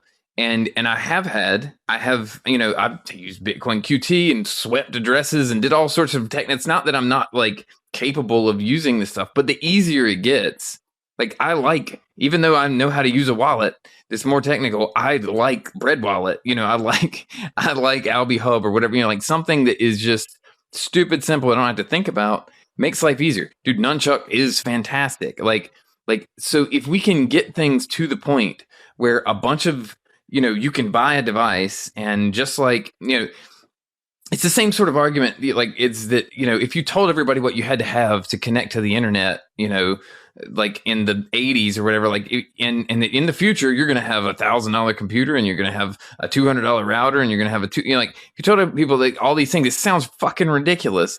But there's so much value in, like, if you're a business, you want to control your own money, right? Like, so my hope is that there will be enough incentives for people to, and enough tools that make it easy that people will want some sort of sovereignty. And whether that's on Liquid or on Bitcoin or some mix of, like Spark chains and Lightning, whatever, whether it's some mix of sidechain nodes, and we just have software that is kind of comes, like you just click download and it kind of runs, and like the easier we can make it, the more likely we have people doing things that actually improve their site. It's like Keat, right? Like Keat's a perfect example. Like there's a lot of people that would like to be more private in their social media, or like they like to have a better way to communicate with people, and Keat finally makes it easy enough to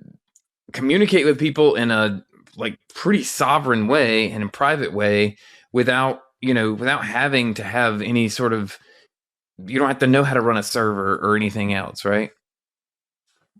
Yeah. And that's one of the things that, like, I feel like the goal or the kind of incremental improvements is just lowering the barrier entry to doing the next thing. And I feel like, and this is something that I'll talk with people about. If you're like, oh, well, whatever, you can always do this. You can always do peer-to-peer stuff. You could use FTP server. You could just punch it in the command line. And like, it always drove me crazy because I was like, no, dude, like you're talking about, like just look at the technology that's actually made stuff happen. Like that's actually like moved the needle on stuff. YouTube created an entirely new market with like hundreds of millions of content creators because of how vastly it lowered the barrier entry to publishing something. Like that was it. Just lowering the barrier to entry. And from the context of something like right now, the barriers to entry, in my opinion, are like Lightning service providers and running a node for you or your friends. And I actually feel like Nostr and Keat, or the pair stack, are kind of like the biggest technology, not even Bitcoin soft forks or anything. They're really kind of the big things to lowering the barrier to entry there, because it allows you to run a server without servers. like without DNS and without like the complexity of setting up like website, webhooks and like all of these different things and APIs and all of this stuff, is you can start like Datum. Datum's a great example, actually. Is, what did you do? You made it so that people could just run it and it works, like you just made it 2 steps to go from non-sovereign to sovereign. This is a good point, man, because I'm trying to, like, everyone's wants to know the comparisons with SV2, and I'm like, all right, how hard can it be? I'm going to set up SV2 and try and mine that way. Like, first off, there's no pool out there that has SV2 that will allow you to make your templates locally. Like, you have to lottery mine if you want to use the job declarator. And second off, I couldn't figure it out. Like, I went, I installed Rust, I did all the things I have to do, and I tried to get the thing running, and it doesn't run. It just looks like every other abandonware experimental project that no one's actually seriously going to run. Like, Datum works. You download the binary off GitHub, you compile it yourself if you want using CMake /datum_gateway, and it works. And it sits on top of your Bitcoin node. It works as well as a Lightning node, right? Like, it's a thing you run, it needs RPC credentials, and it grabs templates from a Bitcoin node. And I figured it out really quick. It's just written in a way that people are actually going to use this, right? And now 70% of the blocks Ocean finds are Datum blocks, where the miner made the template. And it's real. Like, I'm sorry, SV2 is just not going to get there. And I hate it when people are like, on paper, this is all possible with multiple things. I'm like, in practice, it's only going to be used by one, the people that actually meant it. So, that kind of comes against my anti-covenants position, right? Where I say you can do it all on Bitcoin as it is right now. Aha! But the difference is we're asking devs to build stuff on Bitcoin as it is right now. We're not asking normies, we're not asking normies to go ahead and develop these new interesting UTXO sharing things. We're asking devs to get interesting and creative and use the minimal resources they have and the minimal amount of primitives. Thin it out even further for more things. Yeah. How long before the post from Blue Matt showing how easy it is to use SV2 to connect to your T-minus 30 seconds. Well, it's just not for it, man. It's just like, I want to do it. I want to run it. And look, like, frankly, Lucas said, SV2 is hopefully where we all converge. Like, we needed Datum and we needed it now. So we built it. It was quick and it works. It's quick. I wouldn't call it quick and dirty because it's really slick, but it's doing what needs to, it is doing what needs to be done. There are Datum blocks getting found like every 2 days now, which is awesome. And that's been a radical improvement to things. If SV2 just gets better and better and better and becomes realistic, we're going to incorporate it when the firmware upgrades on miners to having it. Yeah, there's no even trade-off there. It's like, of course, you would support the other option as well, Yeah, like, so we'll start loosely incorporating SV2 once the wider ecosystem uses even that. But like, at the moment, SV2 is demand pool, which only allows you to lottery mine. So calling it a pool doesn't make a lot of sense. Like, pool is kind of being used as a euphemism for we'll run a Stratum server for you. Whereas pooling really refers to the splitting of rewards. So if that's not happening, then you're not doing the primary function of what pool is.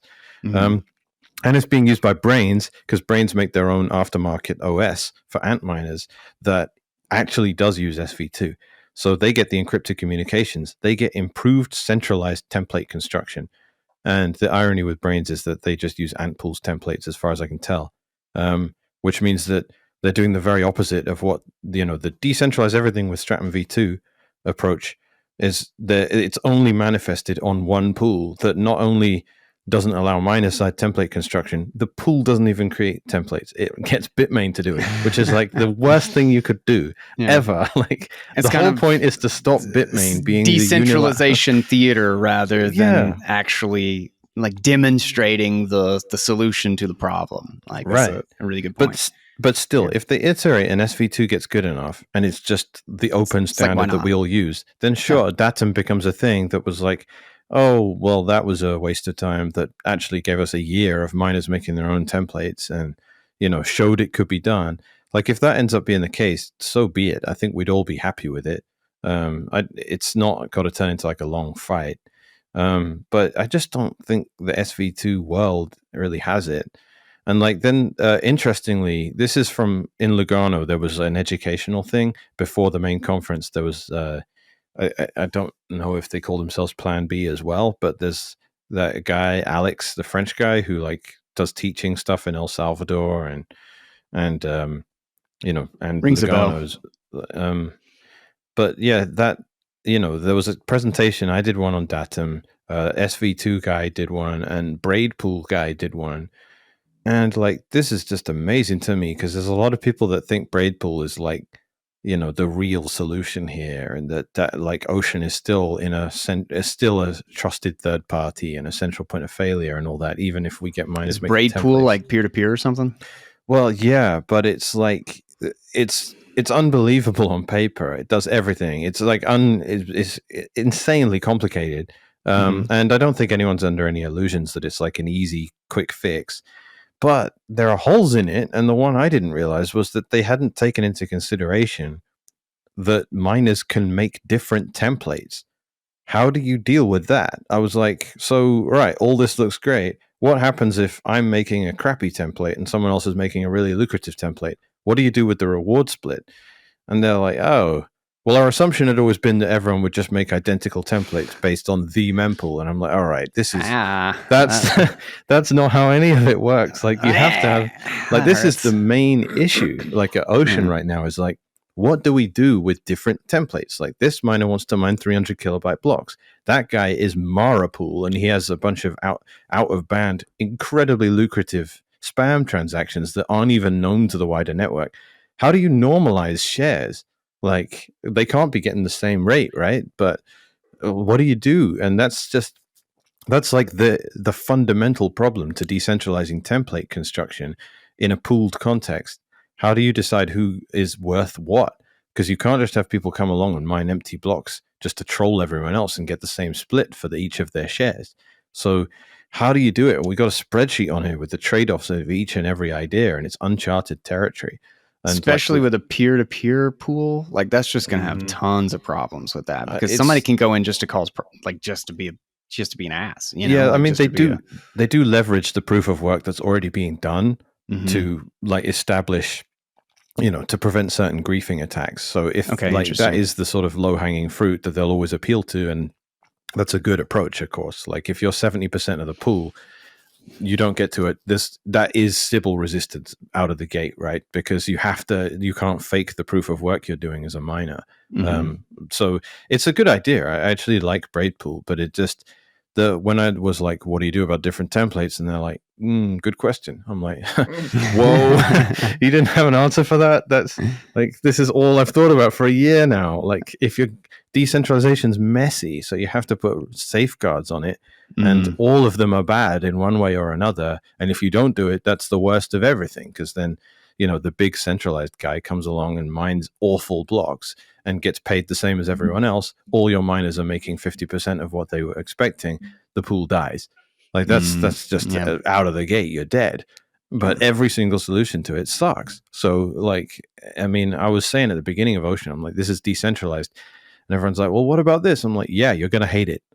You'd be surprised how much people like centralization when it means a parent controls everything and makes sure you all get the maximum amount of money. You'd be surprised how used to that people can get. And like appeals to Bitcoin's old game theory, which is, don't worry, every miner will seek to earn the most amount possible. So all their templates will be jam-packed with transaction fees no matter what. Like, that's naive, man. It's only one share at the end of the day. If someone mines an empty block deliberately, that's one share. Yeah. Like it's no skin off their nose. Block withholding barely costs miners anything, and it kills pools in seconds. Like technically, there is a financial incentive for a miner never to do that, but it's so little when it comes to the money they lose by doing it, and it's so damaging to the pool that it's that asymmetry between the cost to the attacker and the cost to the the attacked is just it's like a fundamentally unsolved problem. But people are going to use pools even though pools can be attacked. So what can you do? Yeah, I don't know. I actually talked about this with I mean, it wasn't quite in this context, but the conversation in the Fireside Chat, which I guess should be up sometime soon. I don't know when they're going to do the video of it. They're editing it and sending it to me. But I did with the Hole Punch guys with Macintosh, Andrew, and Such a fun talk. man, it was really good, and David. But one of the things we talked about was time out for 1 second. Aren't we supposed to talk about politics real quick? So that are we? Yeah, we have to. we have to Steve talk about specifically politics. requested. Steve really wanted to comment on Trump, and that's right. There's an election. I was saying I got to run soon, I want you guys to start talking about politics so I can just rage quit and walk out. Okay. Well, let's rage quit. Okay. There's an election. There's an election, and that's soon. I think. Right? I think elections are more damaging to societies than hurricanes. Actually, I think that's kind of forces, fair. Yeah.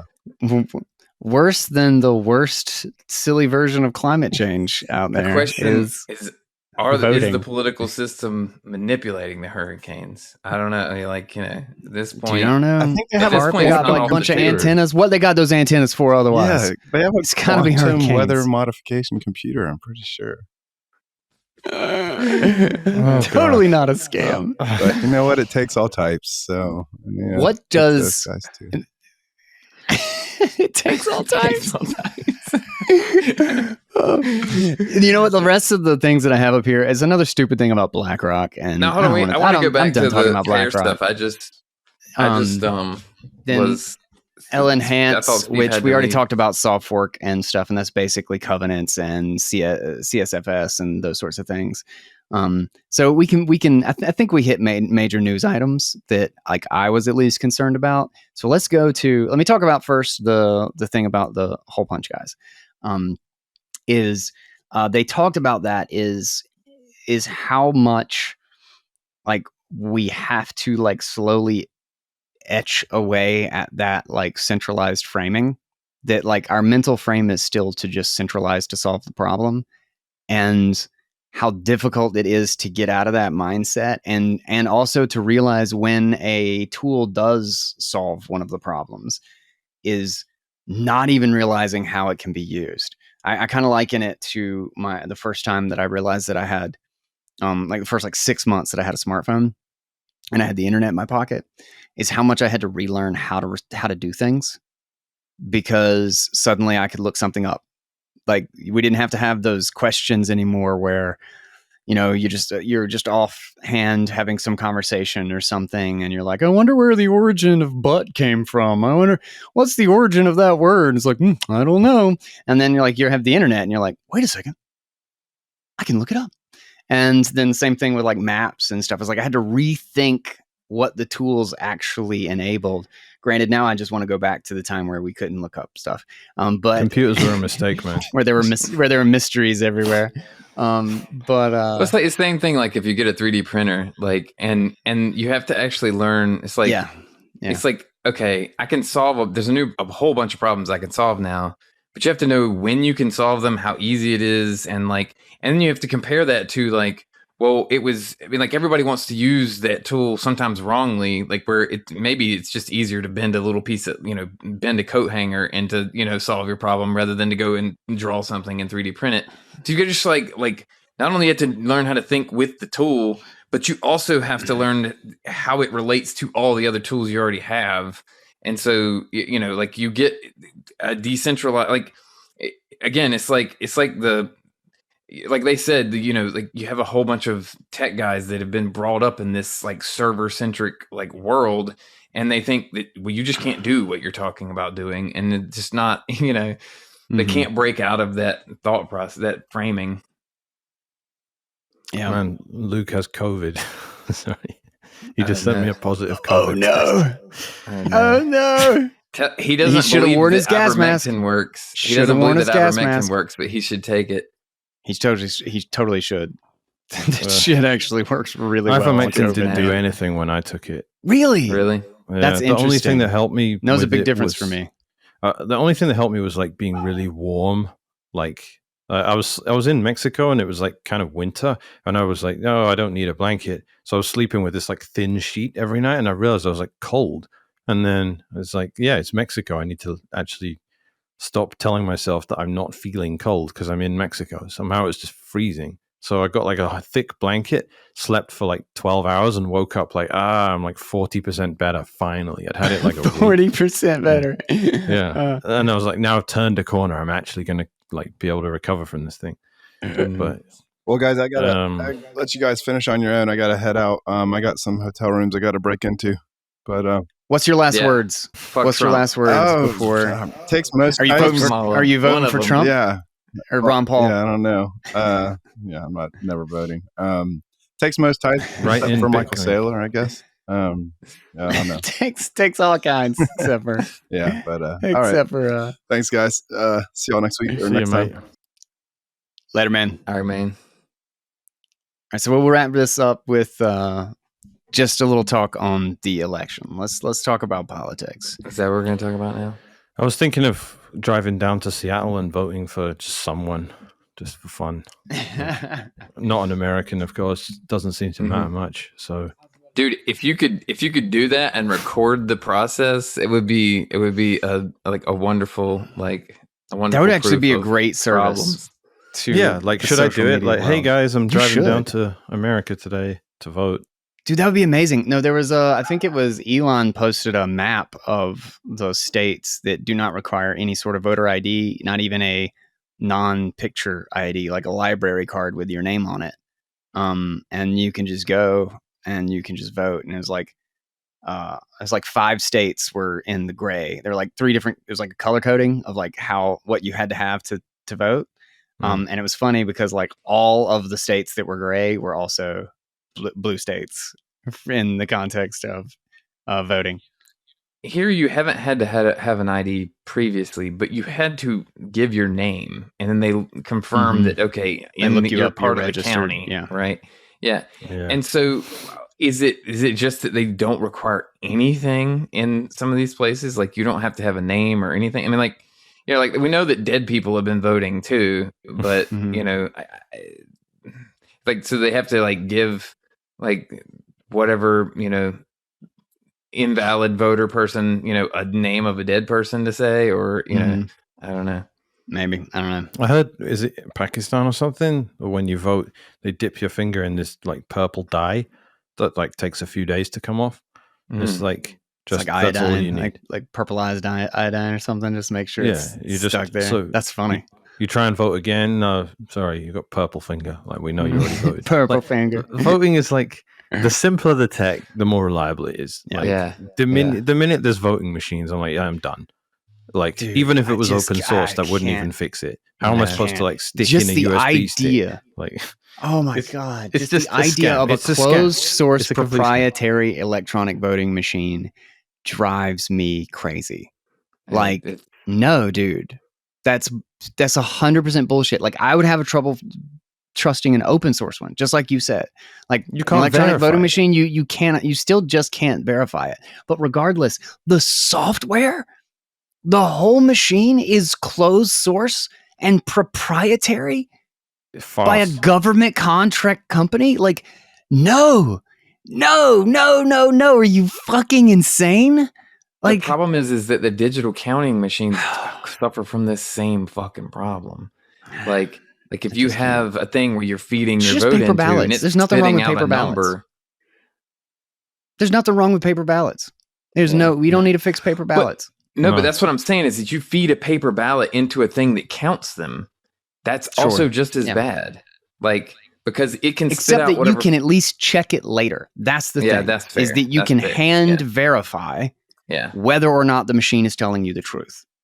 And but like using a closed source proprietary punched in an electronic button as to who I was voting for is literally like saying we are going to put let's say we do paper ballots. Let's do a paper ballots analogy. We're all going to do paper ballots. We're all going to put them in boxes. We're not going to look at them or count them beforehand. We're going to give it to one guy. And then that guy is going to give us the number of votes that were there. And then they're going to set every one of them on fire.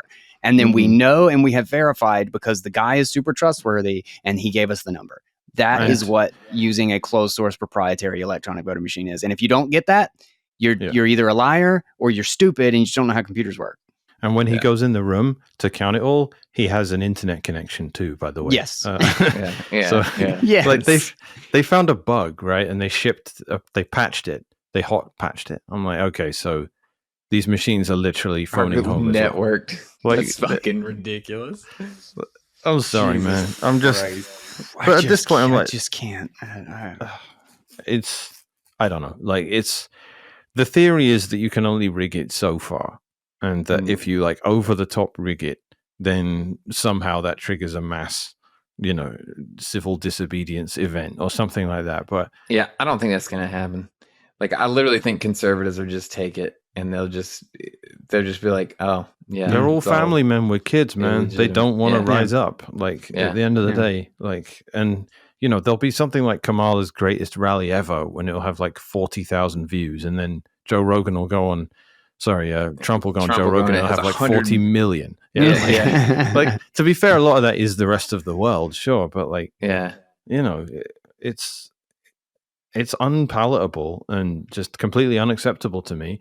And even speaking from like the perspective of someone that thinks it's all a show anyway, and there's no real, competition. Yeah, I want Trump to win because I don't like Kamala and. I thought Biden you were voting really for Kamala. boring. I was certain you were voting for Kamala. Dude, Trump is way more entertaining. Like, he's actually like fun. It's legit. Like, I want like Trump and Elon are funny. True. Like, Kamala's got zero sense of humor at all. Like, just these stupid, corny phrases. Like, if you just want entertainment value, Trump needs to win for sure. Well, and dude, I just can't like. Dick Cheney and Bush are supporting fucking Kamala. Like, what more evidence do you need that this is the war machine? I could not have less faith in liberals' principles of anything. Fuck these people. For all the times that I had agreed with them, and that like I was like, man, they're right. Like the anti-war stuff and all of these positions that my body, my choice, and how quickly and completely they just trample on this shit when it isn't some specific issue, or just when the political wins. Like Kamala just has a totally different position on fracking and on immigration and on everything. She just completely changed it, and all the liberals are like, okay, sure, whatever. It's like, did you believe any of the bullshit, any of it that you were saying? The fact that they'll just like the 90s or the early 2000s, like Bush and Cheney were they were Hitler, right? They were the enemies of the Democratic Party, and now they just we're on the same team. And the left used to be anti-war. I just don't like. They literally used to be anti-war, and that's when I was like, okay, yeah, this like that's when they were right, and I was just like realizing what an absurdity my period of going Republican was, and how absurd my framing of everything was. And then I was just like, these people are just as fucking bonkers. They're just bonkers with like a different coat of paint, Yeah. They got no interest. Watching all the bands like Rage Against the Machine and all that turn into like pro-Biden people is like, you must be joking. Like, how can you be? We're gonna be punk rock for the establishment? Like, what the fuck? Like, I just fuck you. Do what they tell you. Yeah, it's awful. It's line them up and shoot them, as Keith would say. Like, it does my head, man. Like, I don't know if there's any.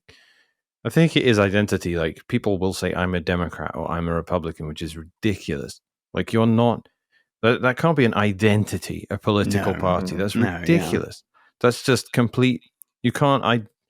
They're going to change. The politicians that represent them are going to change, and your own self-description is going to mean that you rewire yourself and justify your own positions and try and reconcile everything to fit with your preconceived notion of who you are. This is like fundamental to hypnosis. Like, if you tell someone if someone says I'm a smoker, like that's an identity, right? So you can give up, but you're still a smoker that just gave up, and you'll start again because you're a smoker.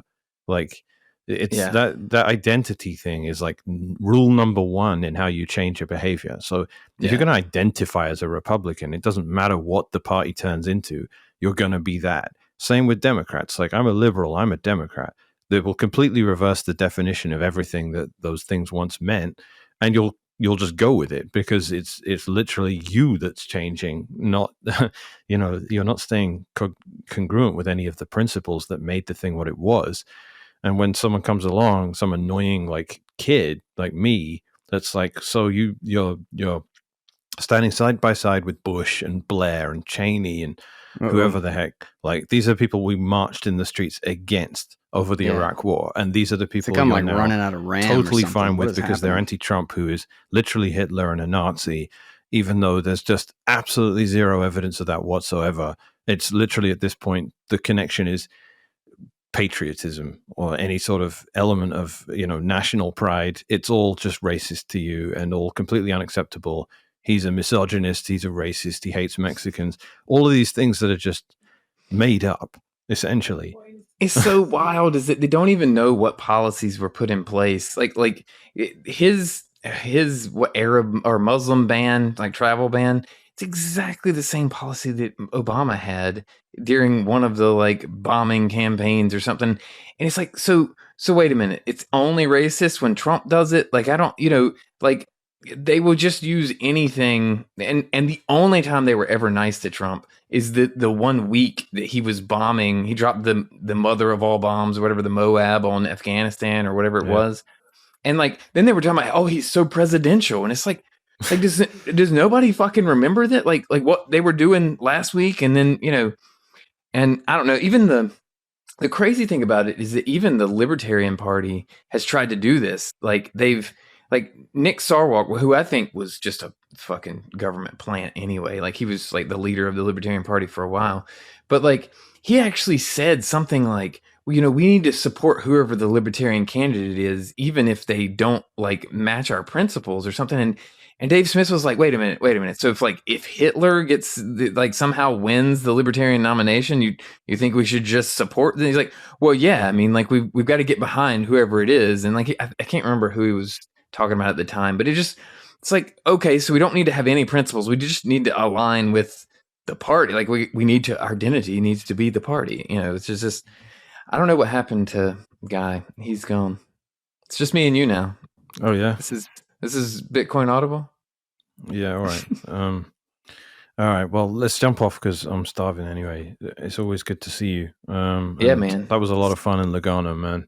I enjoy those. Dude, I had a blast. The breakfasts were my favorite part, I think. Every time. Coffee with Bitcoiners in a hotel is like, that is literally my happy place, man. And that was great. The scrambled eggs were good too, so it all adds. I'll speak to you soon, mate. Have a good night.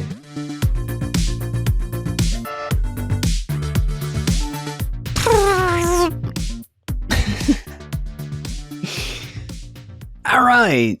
We had to cut that one off at our awkward place because I got disconnected because my computer had a seizure and everything shut down, and I spent like a good they waited around. I got to tell you, if we find any good stuff, because we recorded the private conversation between Mechanic and Jeff that was left over when I disconnected, and I'm pretty sure they had like really wonderful things to say about me. So we're going to pull out the hits of when they probably thought they weren't being recorded and that we wouldn't publish it. And we're going to share it. You know what? I'm going to just give it to the Audionauts. I'm going to give it the pre-show and the after everything screwed up and we were trying to salvage the end of it show to the Audionauts. So keep an eye out for that if you're in the Keek group or you're in the Telegram group. I will have it published for you guys so that you can listen to the lovely rantings and all of the things that we talked about before the show when we should have been talking about it on the show. But yeah, I feel like we wrapped it up pretty good. Mechanic loves Kamala, thinks she's a genius, very consistent, and has definable and reliable belief system. Also, great laugh, just a wonderful laugh. And Jeffrey is definitely voting for Trump mostly just because of the overwhelming entertainment value that he can provide for our country. But also I know Jeffrey is very, very on board and very excited about his tariff policies. I really feel like it doesn't matter who gets elected, Bitcoin's going to go up because Trump seems very favorable towards Bitcoin and it's likely to have a much better regulatory landscape with a Trump regime in office. Whereas Kamala, I think it would actually go up because people would be afraid of what the hell the banking system and rules are going to be and how bad inflation is going to be. And they would also be buying Bitcoin out of fear of what the regime is going to do. So I don't think it matters a whole lot. It's one thing interesting that I have learned in the bull bear market years. I guess we're 4 cycles now in Bitcoin. Been around for a long time. And one thing that I have noticed when you're in the bear market, like so much of this is really about liquidity and broader long-term sentiment and how long it takes to shift from one or the other. So one thing that I've noticed, and this is just something to kind of keep in mind, is that during a bear market, good news doesn't matter. It doesn't really do anything. It doesn't help. If there's ever just a short-term blip, doesn't matter. It's just everything is negative. However, in the reverse, when we are in a hype cycle, when we're in a massive expansionary and growth phase for the network, bad news doesn't matter. In fact, bad news often helps it because it's like one of those things that people just realize that how external to the system it is, or maybe it's not even got anything to do with that. Like I'm probably just projecting on what I think other people think about it, but it just doesn't matter. Bad news doesn't hurt it when we are in a massive bull market, because it's been the last 3 years that put us in the bull market, and its inability to just die and go away, and it keeps growing, that finally just kind of beats itself through people's heads that, man, maybe I should actually have a little piece of this. And we go through this over and over and over again. And here we are, seems like back again, squeezing up through 73,000, or squeezing up into the 70,000s and making its way back to all-time high. And honestly, I think we're just going to keep running. It's just going to be a slow and steady. We'll have some little spikes, like volatility will start to increase a little bit, but I still think it'll be a little while before it gets really serious. But I think it's really important to consider the exponential, consider the size and era that we are in now. I think it's probably within the next year that we will see a 20 and maybe even $30,000 $30,000 candle on maybe the daily, the weekly. Like it's going to get wild. It's going to get really big and really crazy. And I think just important to prepare yourself, because everyone is going to be talking about it. It's, when this happened last in 2020 and 2021, there's still a lot that was overshadowed.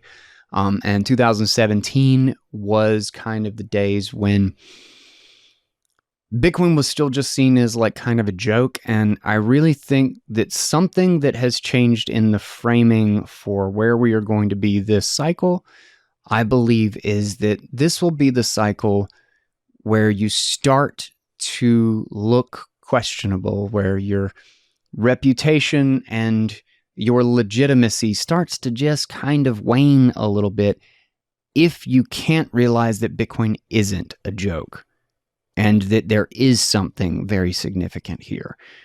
I think that's slowly just going to be the norm. People are going to realize that Bitcoin is here. I think that's what this cycle is. It's the Bitcoin is here and it's not going anywhere cycle. And I don't know what that means, but it's certainly going to be really interesting. So that wraps up October. Oh man, we didn't talk about PubKey. Oh, that sucks. All right, I'll have to do an episode on this, and then we'll use it as kind of a foundation roundtable, and we'll have a much better foundation on a lot of these things, because there were a number of things that happened at Plan B and Lugano that we did not cover, as far as just kind of like announcements and things that I learned about for the first time. So we'll kind of take the opportunity to explore those for the month, and then come back with roundtable number 4 to wrap up November and get everybody's thoughts on the new tech. And I'll learn how Spark works, and I'll let you know. But with that, let's get out of here. I'm done. I'm sick of this. What are you still doing here, man? This Oh my God, it's so long. Okay, check out the affiliates and links. God, you guys got to try Hodl Up, man. Y'all really need to try that game. And there's a discount code. I think it's like 10%. I can't remember, but there's a discount code down in the show notes. I'm actually working with Scott and Tali to, I hope, should I say that? No, never mind. Don't worry about it. You should check out the Bitcoin games because they're really, really cool, and you should play with them with your family because it is a fantastic way to learn Bitcoin. And no, they're not educational games. They're actually fun. But also, don't forget to check out, like if you want to buy Bitcoin, use my links. It's a great way to help out the show, and it doesn't cost anything. And I just literally put the links for the services that I like to buy Bitcoin with. Like these are the ones that I use. Same with all the affiliates. I just kind of went around to the things that I like. I get a lot of questions about, hey, guy, do you know a thing that does this? The ones that were most fresh in my mind, those are the ones I went to get so that you just kind of have a easy resource right down there in the description. And also an easy way to support the show. So thank you guys. Thank you so much. And I will catch you on Nostr, still on X every once in a while. And I'll catch you on the next episode of Bitcoin Audible. Until next time, guys, take it easy.